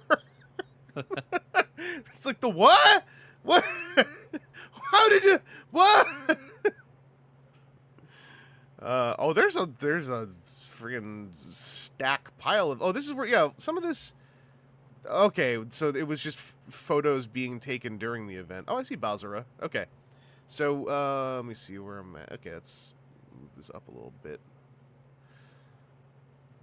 So they got a nice display. I hope it doesn't say no photos anywhere on there, because then I always feel kind of guilty. No video. I saw no video at one point in time as I was flipping around. Someone took a video, I can almost guarantee. Yeah. I'm just posing for individual photos here. I'm just shifting a little bit. Yeah, I'm just moving this and holding it very still as I move the camera around. So yeah, this is the T-Spark Animus Machina release number 2 is a Predaking who I believe is about a foot tall because the Rodimus is 23 centimeters, and I looked at the two of them next to each other and guesstimated this is about a third taller than the Rodimus. So I think this Predaking is going for being about a foot tall. So it's not it's you know, nicely sized, but the limbs are all kind of the limbs are all kind of small. We saw that Nucleon quest. Here's Bowsera Prime. There's the one with the no video. Is that Nemesis? I wonder why video specifically. I don't know. Because it's not like someone could reach in and pick them up. Beach or something. I don't know. Yeah. But yeah, Hey, Bowsera. Chris Muse. Take it easy, Chris Honking Muse. out. One day we will hydropod. Yeah, this is the Macross Transformer Bowsera Prime. I think this really needs to be in color for me to really get it, but Yeah. I like the shapes. Obviously, he turns into the Fire Valk. Obviously, he has a guitar. I think it's really weird that he has prime boobs, given that he turns into a Valkyrie, but I'd like to see how it works. But yeah, the back shot. I didn't even mean to say back shot. Has a nose cone hanging down, so that's probably going to go over his head. The people are really As is tradition. really focused on the back shot on this guy. This is what I'm talking about. If they're like, well, we don't want people to do turnarounds, it's like they're just gonna take photos. Yeah. Of the Just pack gonna reach over anyway. the top of it. Your rule is meaningless. I do see he's got a hinged finger, so he can point. That's kind of cool. I don't have a scale reference on this, but with the hinges in the knuckles makes me assume this is actually kind of tall. I think maybe like Voyager sized. Ish, yeah. Well, Voyager at least. It's definitely not deluxe. Like the. Yeah. Well, I'm not saying price point wise, but like. Oh yeah, I know. I mean. Like height wise, size wise. I still fall in. Maybe. I've been meaning to train myself out of that and speaking more in terms of like inches and centimeters and scales. Yeah. By the way, I'll present to the crowd. Oh yeah, there. He's got a 5mm port on his arm. So count the number of pixels. I missed it. Oh no, he's covered up both arms. Oh no, there it is. Go Okay, back there we one go. more. Yeah. Yeah, that's Voyager then. I think Yeah. Voyager-ish, Voyager-esque. To present to the class, I have yet another in my decade-long journey of trying to get people to stop saying classics Henkei universe generations. Chug. Have we considered that we can call it the medium scale? Since it already encompasses multiple scales anyway, just not the small ones that are pocket scale, and not the large ones that are masterpiece scale, it is simply medium scale. Because then we're not saying a useless acronym that references things that lets me be a pest to you, because when you say it's out of scale, I can say, no, it is in scale with the 2013 Fall of Cybertron Generations line. You're also not saying a niche slur from parts of Canada, which it's like a double shot of reasons why the term should just, like, go and perish. But also, y'all are referencing... like, every time someone says it, I'm just like, I don't see what this has to do with 2013's Fall of Cybertron Generations line.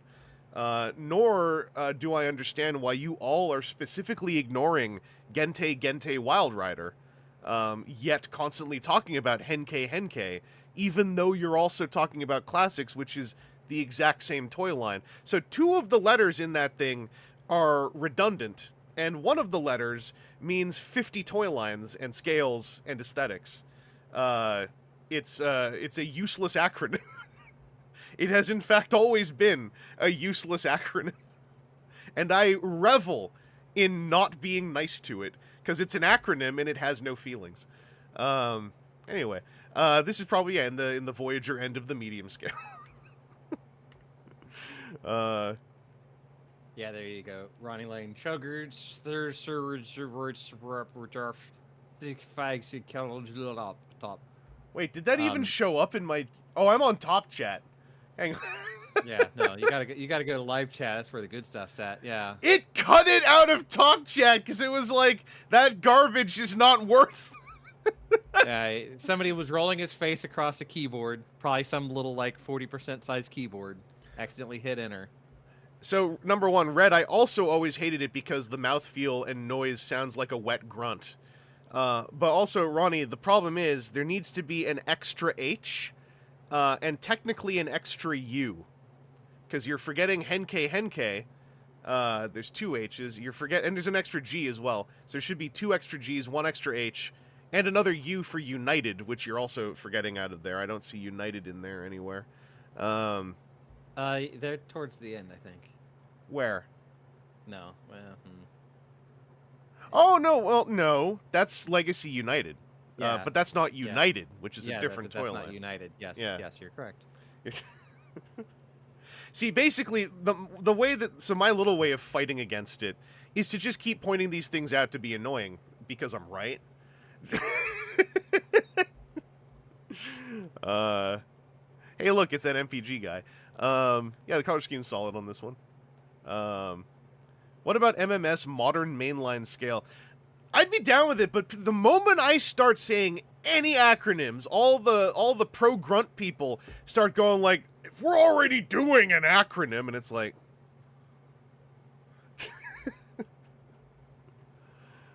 oh yeah, Monday Adams. That's what I mean. It should be CHHUUGG and then another G for generations. If we're really going to be, doing this properly. Sorry, Aaron, you were saying something. Yeah, I was just gonna say it's also like just the whole joke with everything written out like Ronnie Lane did of like the line is developed significantly. Even if you try to take the beginning and the end of that whole thing and put them next to each other, they're clearly significantly different generations, not as the toy line name, but as in the iterative steps of toys from each other, because I don't even think even in the original classics they weren't necessarily locked into like, hey, all hands are going to be 5mm holes if at all possible. Like, I want to feel like there were still some of those early ones that had some odd size, like 4mm or 3mm, because that was part of my review of Mirage there, talking about how like, hey, some of these things aren't quite sized the same. Yeah. Also, Wavesign saying unironically, just call it Generations. I tried to bring that, and people were like, well, then you're not talking about all the lines from before Generations. It was like, oh my god. This is how this developed. That's why that Generations thing, that well-meaning thing, like, why don't we call it Generations? It mutated through the power of hatred into fixating on Generations 2013 Fall of Cybertron just so I could be really annoying. Because nobody on the podcast ever really bothered using the acronym, this has never really come up that much in recorded mediums. Mm-hmm. But this has always been a thing for me for a very long time. There's the Adamus Machina Predaking separated, so you can see it's a very tall middle guy with little buddies turning into the limbs. This is one I really need to see in color, because I mostly need to see how the color separation informs their bipedal silhouettes, and if they're going to do the ridiculously nice amount of like metallic sheen and stuff that the Rodimus got. Obviously, they're little guys, also because if you look at their legs, they got little guy legs. You know, like Rampage there on the very left, the inner knee is very much like that's a small guy who's trying to do a whole lot. Mm-hmm. And you know, obviously Razor Claw's wearing the feet as shoulder pads. I am curious if we're gonna see, yeah, here in the alt mode picture. I'm curious where the feet went and if they're part of Razor Claw still, because I don't think they are. I think they just go into a baggie at this point. Yeah, but if they already integrated them here, I'm like, well, then where'd they go here? Where's the place for them to go here? Hammer space. Yeah, you're right. I love some Hammer space. But Monday Adams, when you finish Elden Ring, though, you should play Lies of P. I plan to look. I was about to say look my eyes at it. Don't ask me where that came from, but it's on my short list of like if I really get that like I'm still not allowed to play Bloodborne on PC Twitch. I might look at Lies of P. Rexodus, you know what I mean, right? Little guy legs. They got those, you know, where the legs. There's a rivet in there that gives away that like, oh, those legs are small, and they are just doing their damnedest to make that knee joint still exist though. Yeah. Some of those, it looks like their knee joint would be like behind where their calf should really be. Yeah, that's also why I'm curious about the color layout look, because that can do a lot to hide that in action, whereas in Grey Proto, like it is just staring you in the face, obviously. But yeah, I think these look kind of like the fact that they are not quote unquote scaled to the Rodimus. That it seems like this is just kind of its own project. Makes me a little more interested because I was worried this Predaking was going to be scaled to a like 23 centimeter tall Rodimus. So I was like, is this going to be like an 18-inch tall combiner?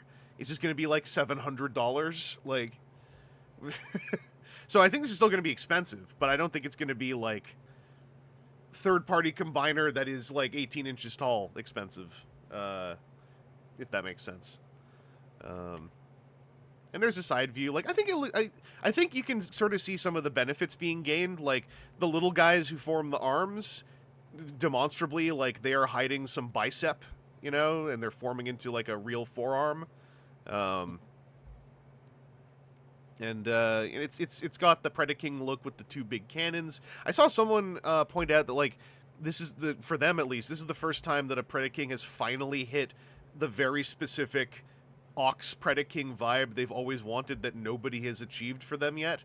And I can kind of see that because he's not bulked like Feral Rex, and he's not weird and lanky like Titan's Return Predaking. So I hope he's a reasonable price point. Here's Basra Prime. I like the head on this a lot. I really wish he didn't have convoy boobs. Like I'm sure it'll be fine in practice. It's just like they just look really out of place to me. Big hips. I didn't know he was gonna have big hips. But I fills them out a little bit, squares them out some. Yeah. Yeah, I got to see the colors though, because if he's the Fire Valk, then he is turning into a mostly red jet, which works. But then, like, do those shin details work if they're not blue? Then if they're blue, do they mess with the look of the Valk mode? And yeah, Dynamo Dave, like, Adamus Machina, definitely not clearing $1,500 like the Kang Toys Predaking. I mean, Kang Toys also added, like, what, 3 members to the Combiner, too? There's that. Is this really the best picture we have? Oh no. I mean, I'm happy really to see like more of Basra Prime, but like they released the official photos for this little guy here. Is this necessary? Timu, the only pic. Oh, are Rat Trap and RC too far away? Are these just from this one? These are just from... They just blew up the RC from this one. Because she's on the other end of the table. Oh, there's also some good Predaking photos up here that are in the middle. Like with him in the pose with the sword. I can't clearly see them. Hang on. Ugh!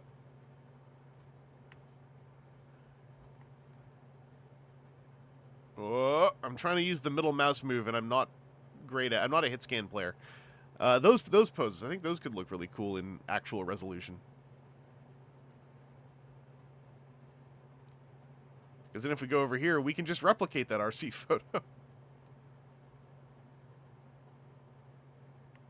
Okay, it wasn't higher quality than this, but Further down the line, there are some other photos of like the rat trap that aren't just like weird pan and scan. oh, I thought I cycled already. No. Okay. Oh, there's also more Predaking. Hello. Also Sentinel Prime in there. Is that the gamer or game?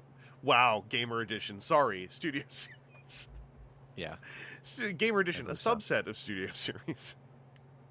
Pinky Peeves, what's up? We went from April 1st to May 15, 2004, and Aaron, I asked if he wants to push through or wind down. He asked to wind down by looking at these new photos from the T-Spark event.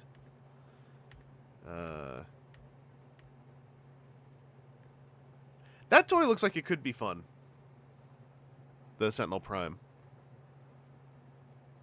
It's nice to see it as a physical piece rather than an enhanced CAD model. Mm-hmm. Or like a Hasbro Stream object. This Studio Series Night Optimus also looks like it's doing some cool stuff. You can see sandwich stuff in the lower legs, and that's what's making me the most excited about this. Because I also like Night Prime because I like Age of Extinction in a derogatory way, but it's my favorite one. It's the honest one. Mm-hmm. Oh yeah, here we go. There's Rat Trap. Yeah, I think this looks really cool. My main problem with Rat Trap is I don't have Rhinox, and Rhinox is very expensive.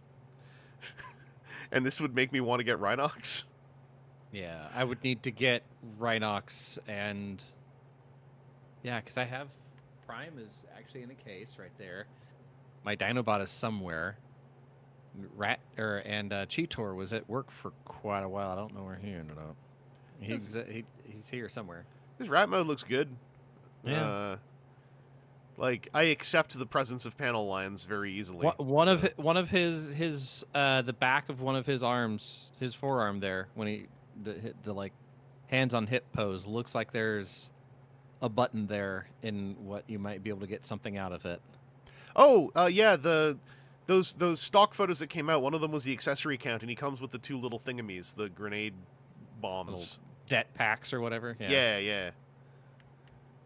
And I think he also comes with a weird shaped object that I think I saw someone say they deduced was how he joins the Rhinox ride.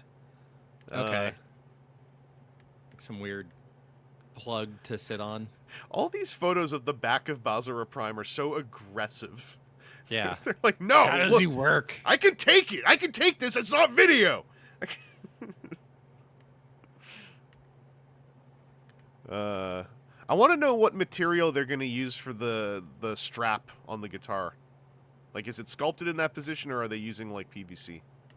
From the looks of it, from the top and bottom of the guitar, it's some piece that's meant to slot into there. So I'd have to assume it's gonna be like a PVC, or could you do that in palm? Or would that be too? You could. stiff? It'd be weird, but you could. Yeah. I'm thinking in terms of high-end Japanese toy companies. They would probably just go for like either soft goods or PVC, so it works like a strap. Because your Bandai and I guess sometimes your Takara Tomy, they will go with look and feel over durability when it comes to high-end. I learned a lot over the years that I took for granted that Bandai they make the best toys in the world, and then it turns out like no, they make the nicest looking toys that look like the best toys in the world. A shocking number of high-end Bandai pieces are very destructible as the decades go on. See, Aaron, this is how I got confused. Because someone keeps taking a photo of this constantly. Yeah. So I was like, I guess I'm cycling. There are 69 photos in the thing. Nice. Didn't even mean to do that. Ooh, I like this. You can see some of the workies on this. The other reason why I also have trouble like really forming an opinion on Animus Machina Predaking is because I don't know the tactile quality they are shooting for on Animus Machina. Like they're going for a price point, but I don't know how playable they're going for, because this is a new thing for Takara Tomy. So I'm hoping I can hang on to my Adamus Machina Rodimus pre-order so that I can firsthand experience it. Because I like the concept, I just really hope this is aiming for tactile play still, despite how complicated it's going. Oh, you. Hi. We saw a lot of you already. Age of the Primes. I just really want my my Prima and I want my Prima because I wanna mess around with his boob slot. Big evil Gaugai. Oh, what's up, Sideswipe Prime? Oh, this is the first time you're getting like a sort of physical copy look at the Studio Series Bumblebee as well. I mean, these were on a stream, I think, but they just didn't. They came off very like painted test shot to me. I also didn't really look at the stream that much because it was sort of just here's what we have. There's that Ironhide. Hey, I'm still excited for Deluxe Bone Crusher. I like how much of a freak G1 Bone Crusher looks, and I like that Combiner Wars and this one both capture that really well. I'm still not sure how I feel about just green legs.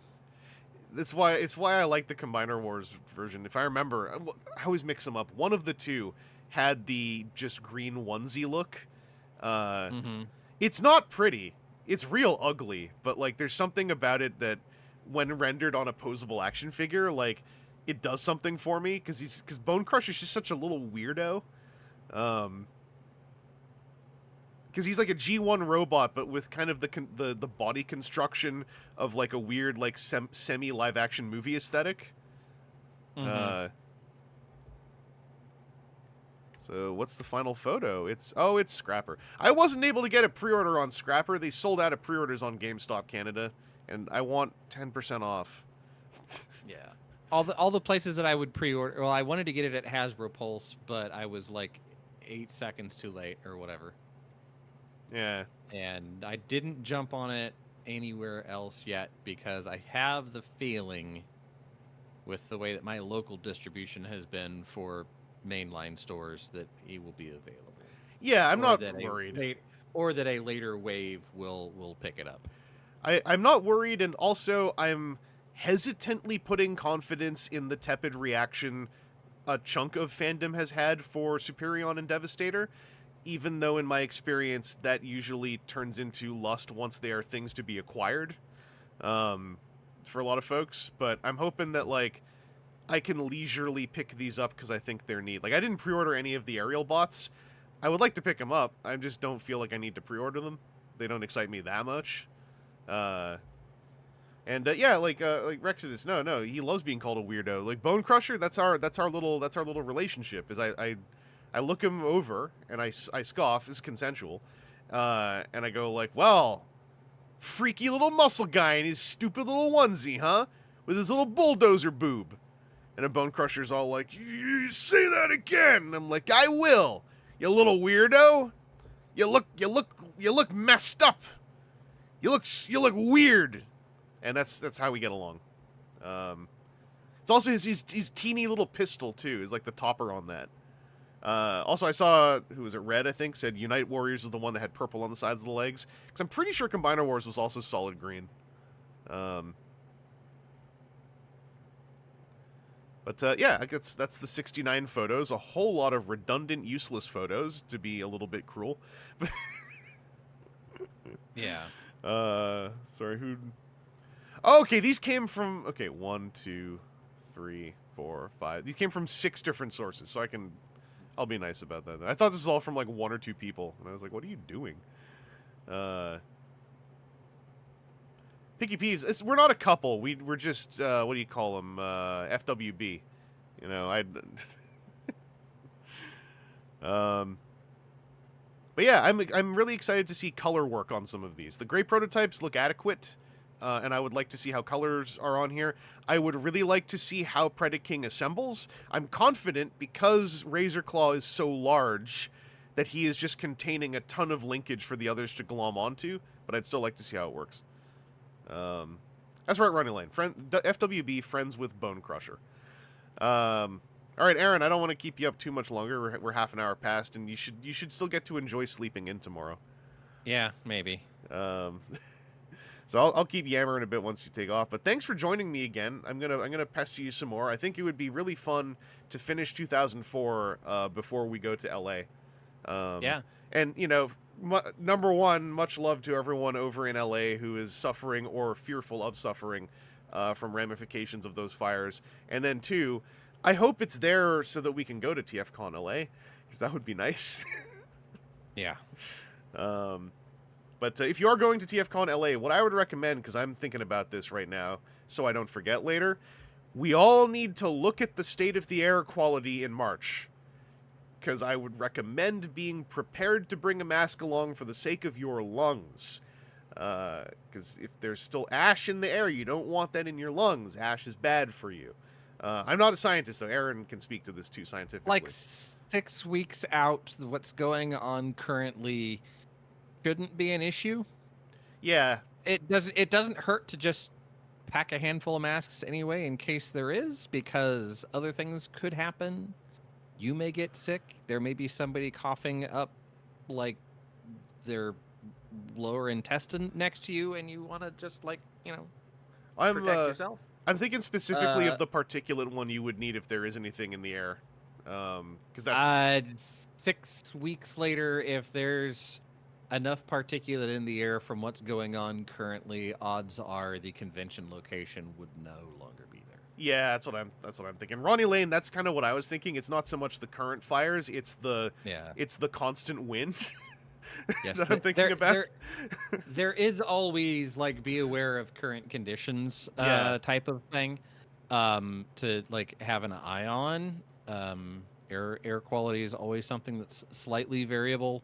Yeah. I know that LA is potentially. I mean, LA is where a lot of people first saw a bunch of smog and how bad it was, because it's a valley, and so if there's not adequate airflow, just the stuff that's in the valley stays in the valley. Yeah, and it varies. Yeah. Timu's saying, Jobby said the air is cleared already, I'm guessing in his area. A friend of mine who's also in the LA area just had to go to emergency because of respiratory problems that turned out to be related to the air, and that was last night. So I think because of those unpredictable high winds, a lot of things are variable from, let's say, square mile to square mile, maybe. So yeah, this is something. And as always, you're gonna have people that just eat smoke and are fine, and you're going to have other people that have more sensitive respiratory systems. We must always remember the smog monsters. We must remember the ashen ones. Dad was like a pack and a half a day smoker and used to be a firefighter that didn't wear none of that oxygen mask stuff. So there's variations out there. Yeah. I'm just imagining people are we got to think about the people who also literally consume ash. The ones who are collecting it and keeping it in boxes to eat later. Ronnie Lane Hedera can take care of himself. I was wondering if anyone was going to Hedera it up. Red, my friend was evacuated from the fires, stayed with his mom's friend in a mansion, said he felt like he was in a disaster movie. Yeah, there are wild stories coming out of there. So obviously, everyone who's out there, please take care. As far as I know, my friends who are in the area are, generally safe in the gradient. Oh, a different thing, Vangelus. If we're going to continue, Alterna chat. Oh, new container machine coming for Diaclone. What? Well, I don't see it in the. Oh, here it is. Oh, hang on. That looks like it unfolds a lot. Yeah, that's a kit. That's the That's the container. The container. That's the. Yeah. Yeah. Oh, okay. Because I was looking at the shape of that cockpit, going that probably opens. But I didn't realize that also has the AWACS version of the Horus There's a Horus Mark II coming. Ooh. I want to eventually get a container. That's something I'd like to do. I think if I do, it will be the knockoff convoy, because if it's as long as it, I'm waiting for someone to get it, so they will say that it's good, and then I'll make it a grail. There are people on the TFW page that are talking about getting it. Yeah. Like getting or got? Have gotten, I believe, for the knockoff. Okay. Thread. There have been a lot of tolerance issues on things like the sliders of the shoulders and some other things. So that when it's $240 and it's a knockoff, I don't want the and I know there are good ones out there. That's the thing. I want to do some research first then. But yeah, Aaron, you have a good night. I'll ping you again for some of this. I don't know anything about panels. However, I can say I submitted a 2004 retrospective panel.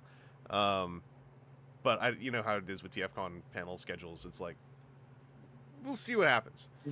Yeah, you take care. Have a good night. Pass on best wishes to Alfie with recovery through all of the great times. We did a test with her boot off, and she was able to like do the I'm going to stand up a little bit on my tippy toe without screaming death wail. So hell yeah, you know, significant improvement. All right. Well, I will take care. Yeah, I'll catch you later. Rexodus, where do you get your KOs? So this specific one is on Show Z. That's how I have a not this one, but you know the one I'll go to the one we're talking about. That's on Show Z. So that's where I'm thinking of. Where I'm thinking of? Does it make sense? Let's copy this.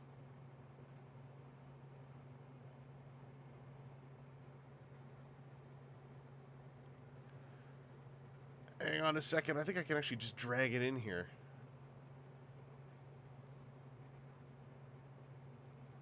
See, 241.05 is this one. So this is on Shows.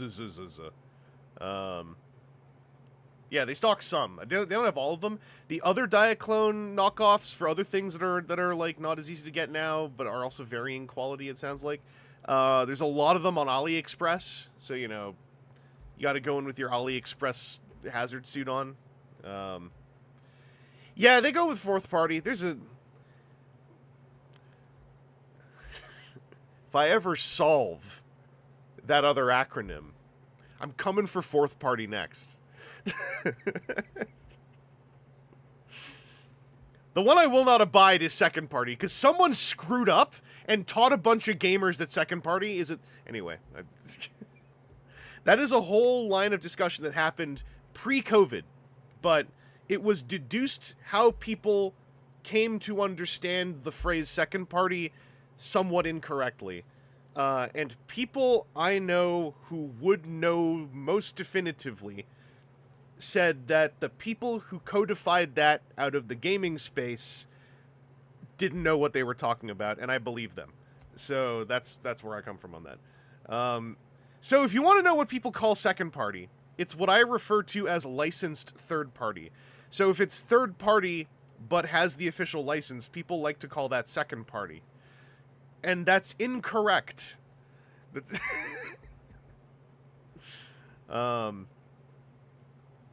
So fourth party got adopted as knockoffs of third party, and then knockoffs that are nice of other things. So fourth party basically means knockoffs that aren't bad. And that really kind of explains how it's a nothing word. I like to go on these soapboxes because I get to try to, but if someone was on the cusp of becoming misinformed, I get to try to save them. So in some contexts, yes, as I understand it, I'm going off like some vague memories here. In some contexts, yes, the second party is the consumer. That was Clyde. Sorry, this is the you've been in the call by yourself thing. Thank you, Clyde.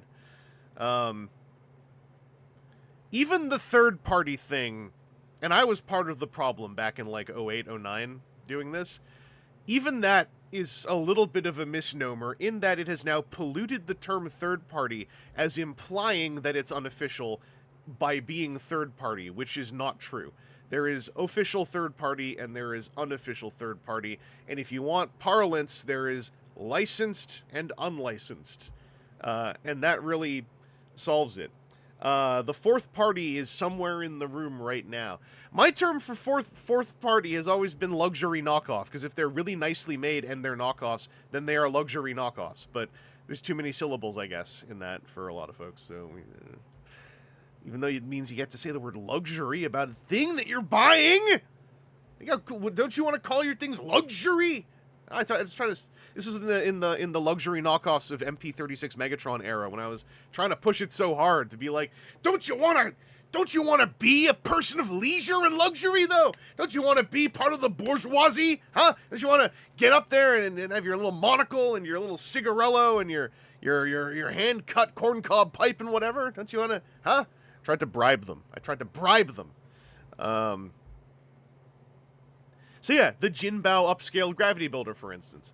And then that's where you can then, have your gradients of luxury knockoff, when it's like, well, this other group knocked off Gravity Builder too, and it sucks. And it's like, yeah, then it's a sucky knockoff of Gravity Builder. It's not a luxury knockoff of Gravity Builder. Porsche washers. I don't know what I said. That might have been me saying bourgeoisie, because I like saying it that way when I say the word. Don't mind me. I learned it from a Monty Python Live at the Hollywood Bowl VHS tape I watched as a child. That's the first time I heard the word bourgeoisie. And it was probably coming through some kind of British man comedian accent.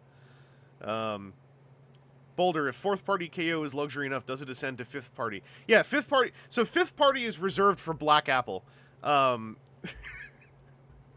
I think it would be really funny if one of the numbers was just reserved for Black Apple. Piggy Peas, I do not remember which Python, unfortunately. Yeah, Sideswipe Prime. So something that came out of games industry was the notion that second party is the licensed, or that made by and licensed, but not made by the first party stuff, which is a fair way to interpret it logically, if you don't know what second party is whatsoever as a concept. But I have come to understand, and thankfully somewhat in my editorial opinion, that is not linguistically accurate. Because also I just find it very annoying when someone confidently says, no, Flame Toys is second party. Because it's just like someone looking me in the face and going like, I love chewing on tar. Because I'm like, well, what am I supposed to say to this? Like, don't chew on tar. It's bad for your mouth. I don't know.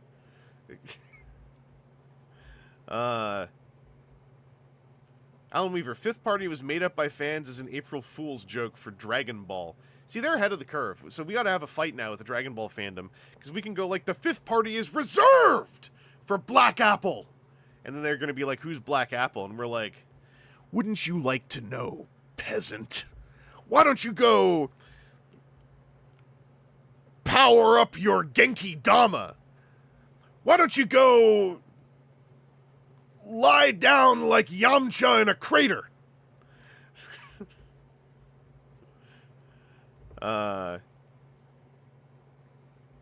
Rexon is, I try my best to let people be wrong, but something about the confidence, only when it's like, usually it's just when it's like they look me in the eye and say it confidently, not as a bit. That's when something in me like twitches and I'm like, we failed you! We failed you as a society! We failed you culturally! We've led you down. It's like when people go like, my dream is to create content.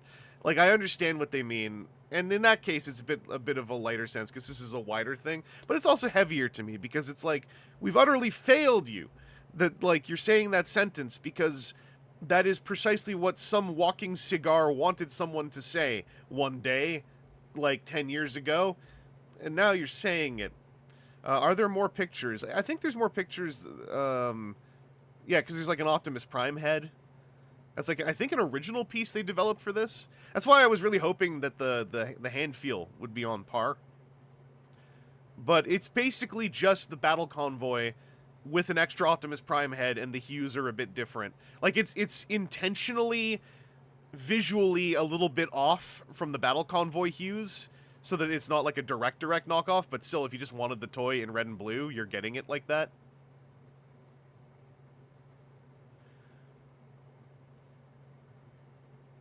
So yeah, it's this thing. It's got the little floaty flyy saucer.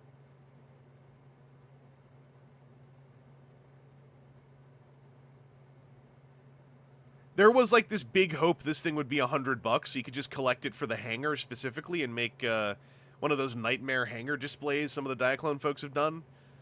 Who knows? Maybe they'll do that in future. Just sell this little, block on its own. I say little; it's kind of large-ish.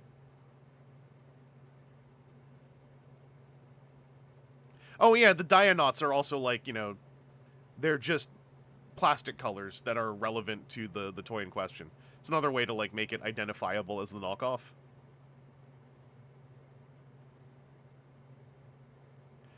Aaron says the GX sword is apparently 5 bays long, so you'd need 5 of these to have a hanger bay for that sword.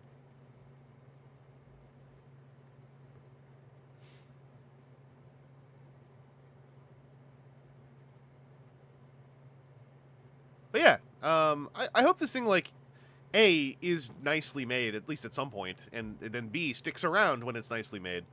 Because I'd still like to pick one up. But if the arm sliders are kind of feeling funky, that already is sort of a bummer, because that, to me, part of the draw of this is integrating it into the wider oeuvre that I have available to me, and the arm sliders are the oeuvre that I have available to me. Eve Tronia, welcome back. Piggy Peeves, your brain is tricking you. I have never seen Studio Series 86 Bumblebee on a single store shelf. I have only seen it once at a TFCon, marked up to $60 or something, that I did not want to pay. I've heard that he is shelf warming in some places in the States. I have never seen one in Canada. I would like to find one, because I heard that he's a neat toy. But I don't, especially if he's shelf warming and going on sale. Now I want one on sale is my problem, right? Now that I know the potential exists. Yeah, apparently he's flooding shelves everywhere, but not here. I never see one here. America took all of Canada's SS-86 Bumblebees. Conspiracy theory begins now. And yeah, that's the problem, Lee, is like shipping to Canada would make it not worth it for me at all. Even if he's $17 on the Walmart app, he will probably be $20 to ship to Canada, since he is an object. Student Scissors, there we go. Yeah. I think Canada just got short shrift on the bees, but hopefully we will just get a backlog of them somewhere eventually.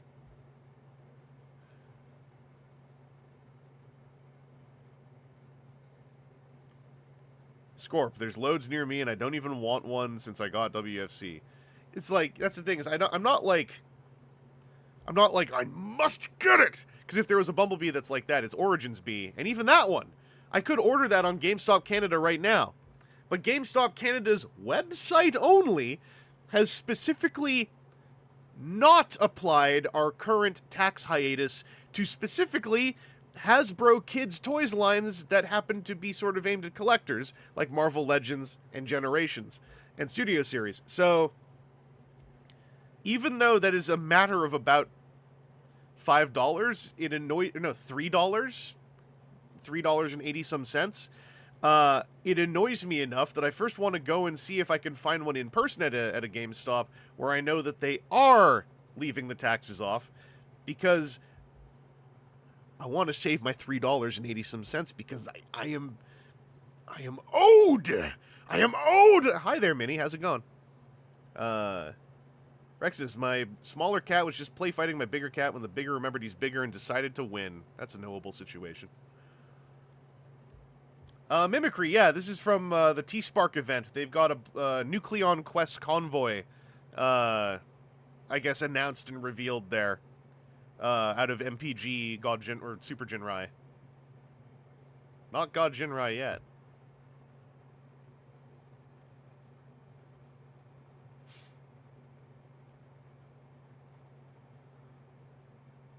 The B invasion era. Where is that here? Canada was where the what is it? The 6x7 pegs full of first edition Prime Bumblebee.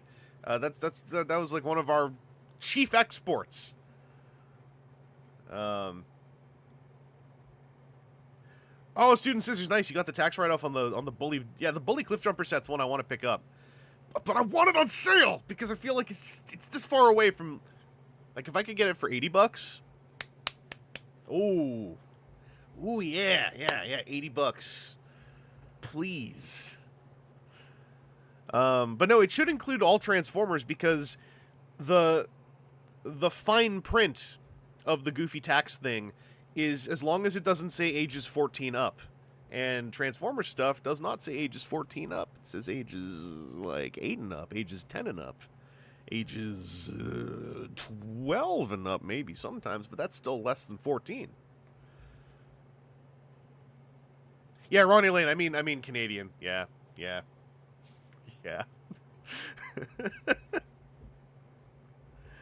Just over here with my collapsing dollar. We've been here before. My dollar's collapsed before. I'll survive it. But that reminds me, I'm going to be getting back to doing some streaming now that I got a project done, and I'm back in Toronto, and streaming makes my brain happy. I have box shreddings lined up of things I didn't open because I have somehow developed streamer toy collector brain where I can get toys and not even be tempted to open them because, well, I need to stream this. This is for streaming. I can't open this without the stream going. I'm wasting resources. So I got a bunch of things chilling out. Also got. I'm trying to figure out. So I got Blockies. I know, what a surprise. But I got Blockies 2 and 3, and I'm trying to decide. I kind of want to Vox shred them post-produced style, but also I never have live streamed Blockies. So like should I live stream 2 and or 3, or should I? I don't know. I don't know what to do. Because if I live stream them, then I can't do the thing where I take all the bits and do the Georges Méliès and put them together. So I don't know what to do. No, we don't make content here. We don't make content. We make fun and we make memories. I would say I don't consider Blocky's Galaxy to be V-built. Well, 2 and 3 are when you have to put the hinges together, so it's yeah, you're right. I can't do. I don't know if I should show you. I still need to make V-Build 100. I filmed most of it 8 years ago. But I still want to make that V-Build 100, so I've held off doing V-Builds for 8 years so that it can still be number 100. And I kept losing the thing that I need to film a bit more of. Oh no, sorry, no, Rexodus. That's just for the, you know. We're saying that for the kids. No, I don't cheat in Vox shredding. There's no editing in those. That's just my skill. That's my skill set. But yeah, V-Build can't return until I do V-Build 100. That's the rules.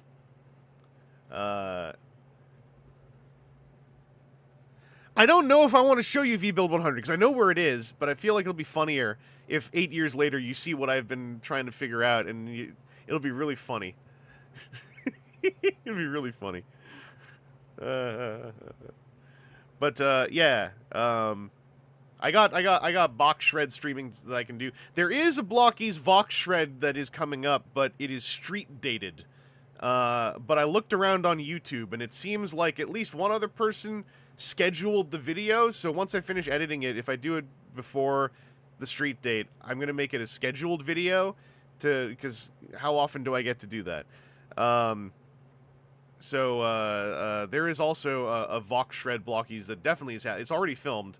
But that means I need to Not so much edit it. I just need to present nicely all of my magic skills that I have. Well, Soggy was just assembled through I think like 5 eBay auctions and a lot of passion.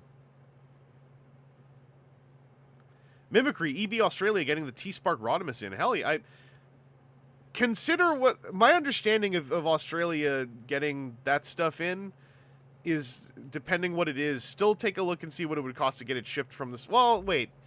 Is Adamus Machina available from Pulse at all? I don't know. I didn't look.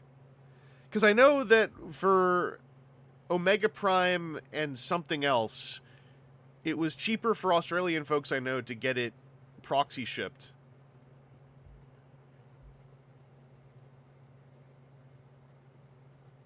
Student Scissors, most people are assembled through a process involving passion. Yes, but does it involve eBay auctions? Doesn't always involve eBay auctions. Soggy, however, required eBay auctions.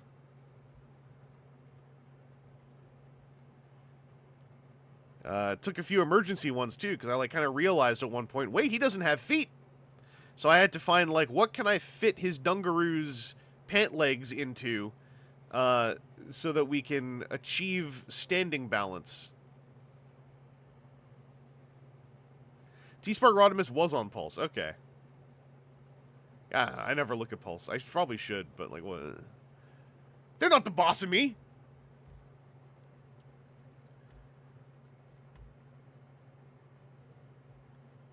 Let me just check some... I need to check some of my meters. Oh, it still shows my mouse on the screen. I am not looking at any of that. It's weird.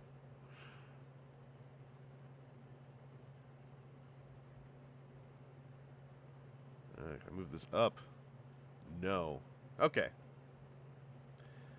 Rexidus says, I hate when I realize I don't have feet. Yeah, it's a crummy feeling that nobody deserves. You know, you should be told ahead of time. If management worked properly... Okay, there's nothing else new. Eve Tronia, do you plan on getting Studio Series AoE Optimus or wait till the TLK version so he has the gauntlet forearms? It's probably going to be AoE, because even though the TLK one has, stuff going on, I didn't like TLK as a movie.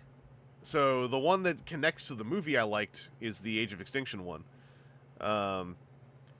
Jansen, T-Spark Rodimus has a 1-star review on Pulse. Is it the guy who 1-starred that book from earlier? Is it because he doesn't look G1? But also, I don't know if I'm going to pre-order Age of Extinction Optimus. That one I might just wait and see if I come across it. Because this year I'm continuing my habit of trying to avoid pre-ordering as much as possible, so that my purchases are more purely serotonin based. That's a personal thing, but also I think it's gonna. I want to de-stress my collecting habits even more. So one thing that I'm doing to facilitate that is holding off on more pre-orders and caring less about whether I find things when they're new. Piggy Peeves, Studio Series Crosshairs is from an era of Studio Series where I was, waiting for things to go on clearance and they never did. So I don't think I got that one.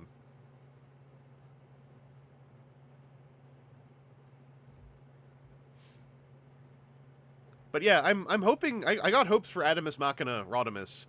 I really hope he feels like a nice transforming toy. That's my main thing. It's that's not very descriptive, but it's hard for me to put that into granular detail without without actually handling it, I guess. The 1-star review guy is complaining about how poor the photoshopping looks on the Pulse page, and honestly, he ain't wrong. That's fair.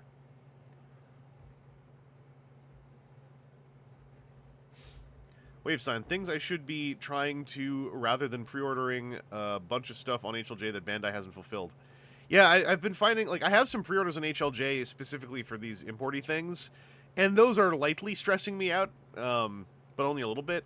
And I'm trying to avoid pre-ordering more. These pre-orders were mostly because like these are new lines, and I really, really want to know like how this stuff feels. So I'm kind of like taking a shot in the dark. Oh, what Rodimus I'm referring to? Hang on a second, I can show you. I can show you this.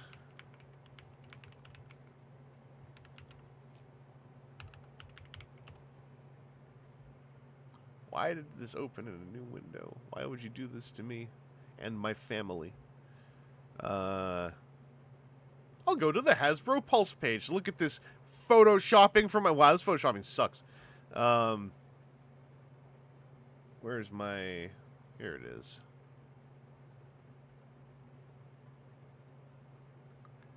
Huh? No! It opened in a new window. Don't do this to me. There we go. So it is the Flame Toys Rodimus design, but now it transforms and costs less.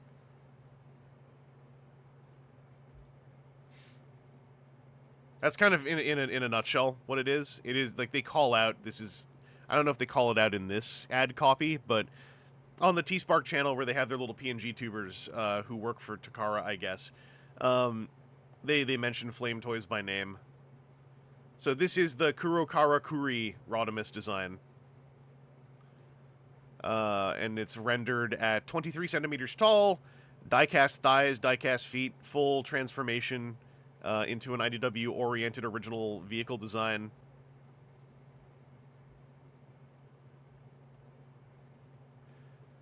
The video has a CG render of how the transformation works. I can go dig that up. Also comes with a saw blade.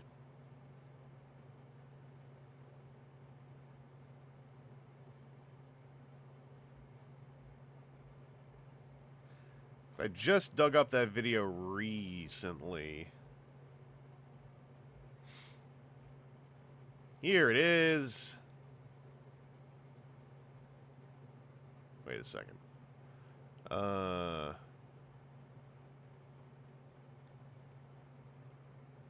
need to have a system for doing this that makes more sense.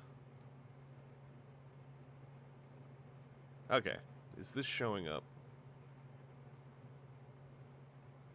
Yeah. Okay. And then I'm going to mute it so I don't get claimed.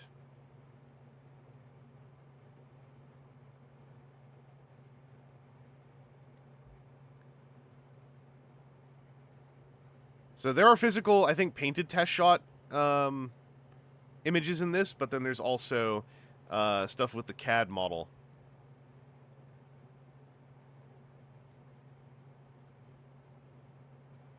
Oh, here we go. Yeah, this is where it transforms. Kanzen Henkei. I'll go back and do that again.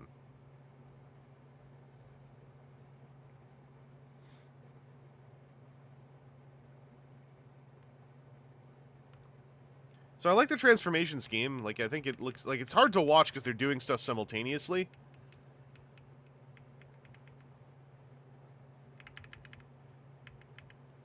But the shoulders open up with, I think, the back fin attached so that the chest, you know, can rotate around. The tires are coming out of the lower legs.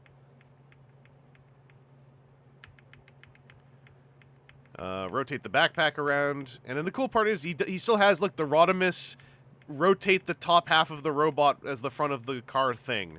Like, they kept that motion in. That's what I really appreciated. So I can't imagine inherently this transformation scheme would result in something unpleasant. But you never know. I'm very optimistic, though.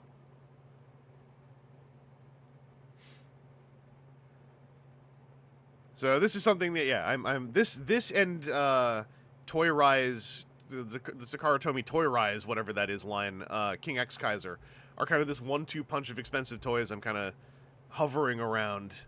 And that's my story.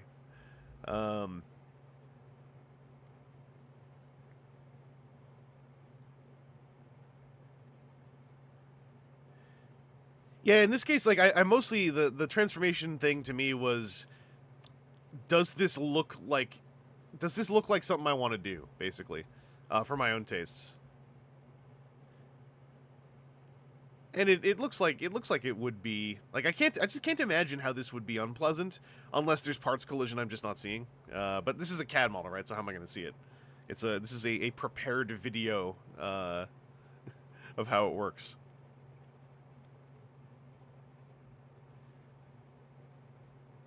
But yeah, that's the story with that. We are going to resume this on May 15th, 2004 with Aaron's after Aaron's own written review of the then new Energon Mirage. I'm going to switch to face cam to imply the act of winding down a bit. So, hope you're all doing all right. It's a new year. I haven't talked to you live stream style since last year. So, hope you're doing as well as you can. Hope you're staying safe out there. Yeah, Rexodus, no worries. Like, it's easy enough. I had just dug up that YouTube video because I was misremembering it as being a full transformation demo of a test shot, which demonstrably it wasn't. But they go on in that video to go, show like, oh, dynamic posing, and there's Gokin and etc.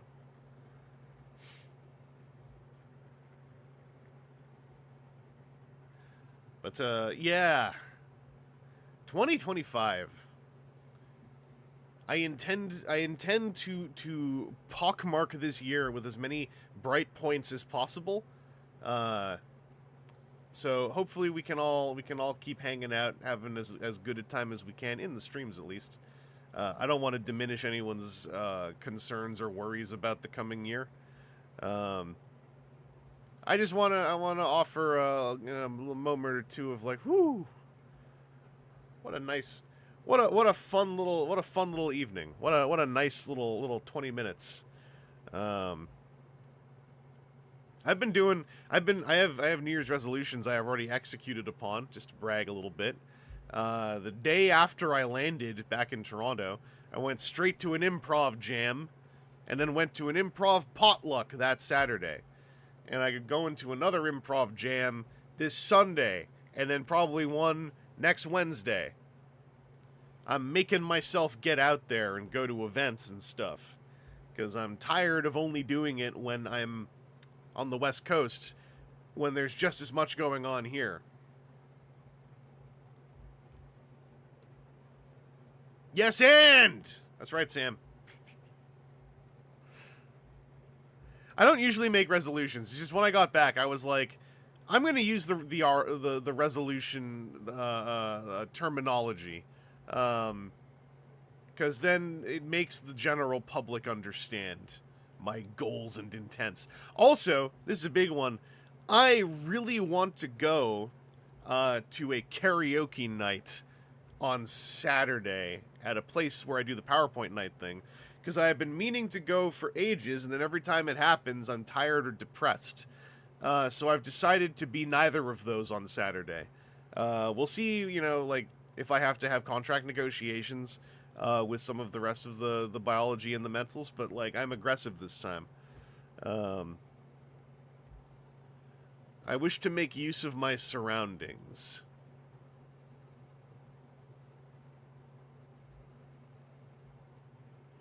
But yeah, the like, resolutions aren't a rule. Like, the things like resolutions and whatnot need to be inherently, how do you put this? They have to be inherent, like a hobby. They have to be inherently in service of you. If they become baggage, or if they become, for lack of a better term, like some kind of weird cop that is in your own brain, then I don't think they're accomplishing what they're supposed to. Sam Welbo, gotta get you in on collective. You gotta get in on collective bargaining. Is that with the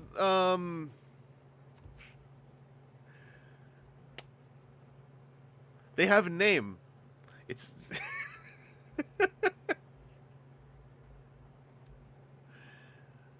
I don't remember anymore. Is it? I still haven't watched it. Is that the improv thing everyone's watching on YouTube? Name is gone. The name is gone.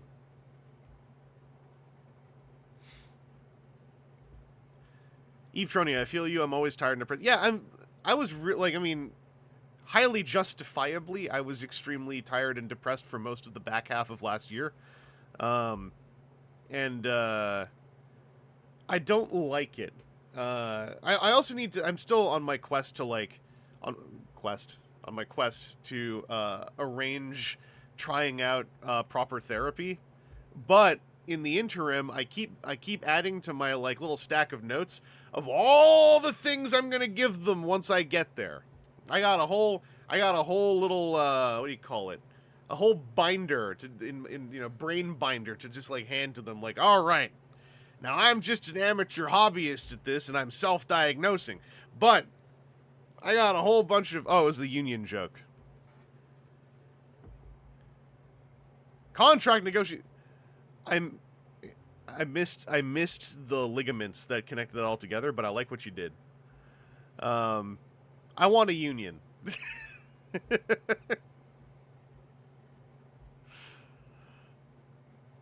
But yeah, those are some things I got going on. And I'm currently planning to go to TFCon LA. I'm keeping my eyes open a little bit. Stuff feels weird, is the way I'll put it. Eve trying to make sure you're comfortable in their office, because if not, it could make you lock up. Oh yeah. I've had, thankfully, so many friends, acquaintances, and even just random people give me so much. I guess I'll say pre-advice, not in a way that warps my perception of the whole thing, but They gave me all the pointers of it's like a personal trainer, but for your brain. They gotta actually work for who you are. So sometimes through no fault of their own, it simply may just not be a fit. That doesn't mean that therapy is over and doesn't work for you. It's like with a personal trainer, you gotta try them out until you find the one that connects right. And yeah, obviously you should be comfortable. Yeah, that's the thing I was thinking about is if I go to a therapist, and then I feel like I don't want to say anything. I mean, maybe I'm kind of pre-assuming a bit, but I suspect I would feel like I'm wasting my time if I don't feel any kind of I don't want to say growth and advancements, but you know what I mean. If I feel like there's literally no forward momentum, then I feel like it just wouldn't be working. Rex says, my wife had to go through several therapists to find one she's okay with. Yeah, that's what I figured. That's something that I'm happy I know already, which is that if I have a bad experience up front, that doesn't mean drop the whole thing. It means I had a bad experience up front. I will say, the thing that would make me really wary is if on first meeting they were like, I got 3 different pills you could buy on my recommendation.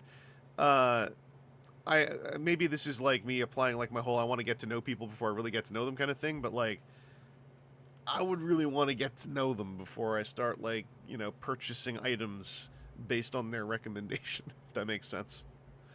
That's a me thing. Which I believe a good therapist would be able to accept as a me thing and work with it.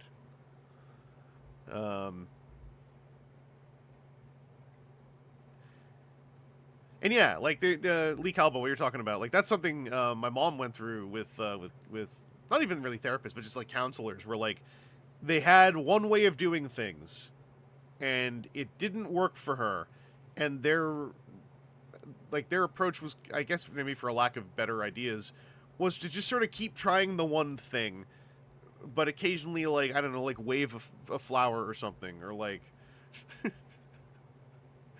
or honk a horn and then do the thing again, and it made her get really annoyed. So I remember at the time I was trying to tell her what I was just talking about, where it's okay, that, I understand how that would annoy you specifically, in fact, but that just means that one didn't work. And sometimes you might have a bunch that don't work, but there's folks out there who eventually they click together like jigsaw pieces. But yeah, those are those are all things that obviously I'm saying all these things in January of a year, which is also like a trope in and of itself, and I understand and accept that. But yeah, I want to do my best. And I'm trying to think if there's anything else. That's about it. I got 2 new PowerPoint nights to edit, so I'm gonna try to keep this rhythm going of just like trying to just keep making stuff, even if I don't think it's perfect, which I think I've talked about for years and years. But like making 7 videos in 7 days, or posting 7 videos in 7 days, not making. Last month like was a really nice little exercise, which makes me want to figure out how to tweak that around a little bit, make it work for me so it works for everyone else. Rexodus, at least we live in an era where mental health is actually treated like an injury finally. Yeah, I mean, it still sounds like, depending on people's experiences, it can vary from person to person, place to place. I'll say country to country, state to state, province to province, maybe. But yeah, at the very least, we are in a strictly better place than several decades ago as far as that topic. Going by what my mom has described the 60s being like. Imagine having... Basically, if you had panic attacks in the 60s... And even more so, if you were a woman having panic attacks in the 60s, the treatments were... Some of the treatments that were being offered were bad. Yeah, I don't know. They had motor cars then, so I'm like, that's modern enough. But yeah, generally speaking, I'm rambling a bit, but I would like everyone to take care of themselves best they can. I'm not gonna go like I'm gonna send you all the best vibes, but I'm gonna send you best vibes possible. But you know, whatever y'all going through, day in day out, like, you know, it's your story. You gotta process it your way to a certain degree, but you got my support. I am insufferably optimistic when it comes to other people, so you gotta deal with that. Anyway, the music might double up if I do this, but I don't care. I need to do this to line up the proper setup. I forgot I have to, yeah, turn this on. Turn that down a little bit. And then, that's loud. Stick this in here. My system volume is incredibly loud. It's at 100, that's why. Okay. Yeah, I'll turn that down. Anyway. Hey. Thank you, Pete. 6 decades counts as several. Thank you! Math! Take it easy out there. Like I said, stay as safe as you can, and I guess the other thing I'll say, this being January and all, is prioritize yourself in a healthy way and in a non-toxic way, but also prioritize yourself, because I think that bears repeating sometimes. You gotta have you around to be able to affect experience and perception with other folks. Them's the rules. So I will perceive a bunch of y'all, and you will hopefully perceive me later on. Take it easy.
Let them come.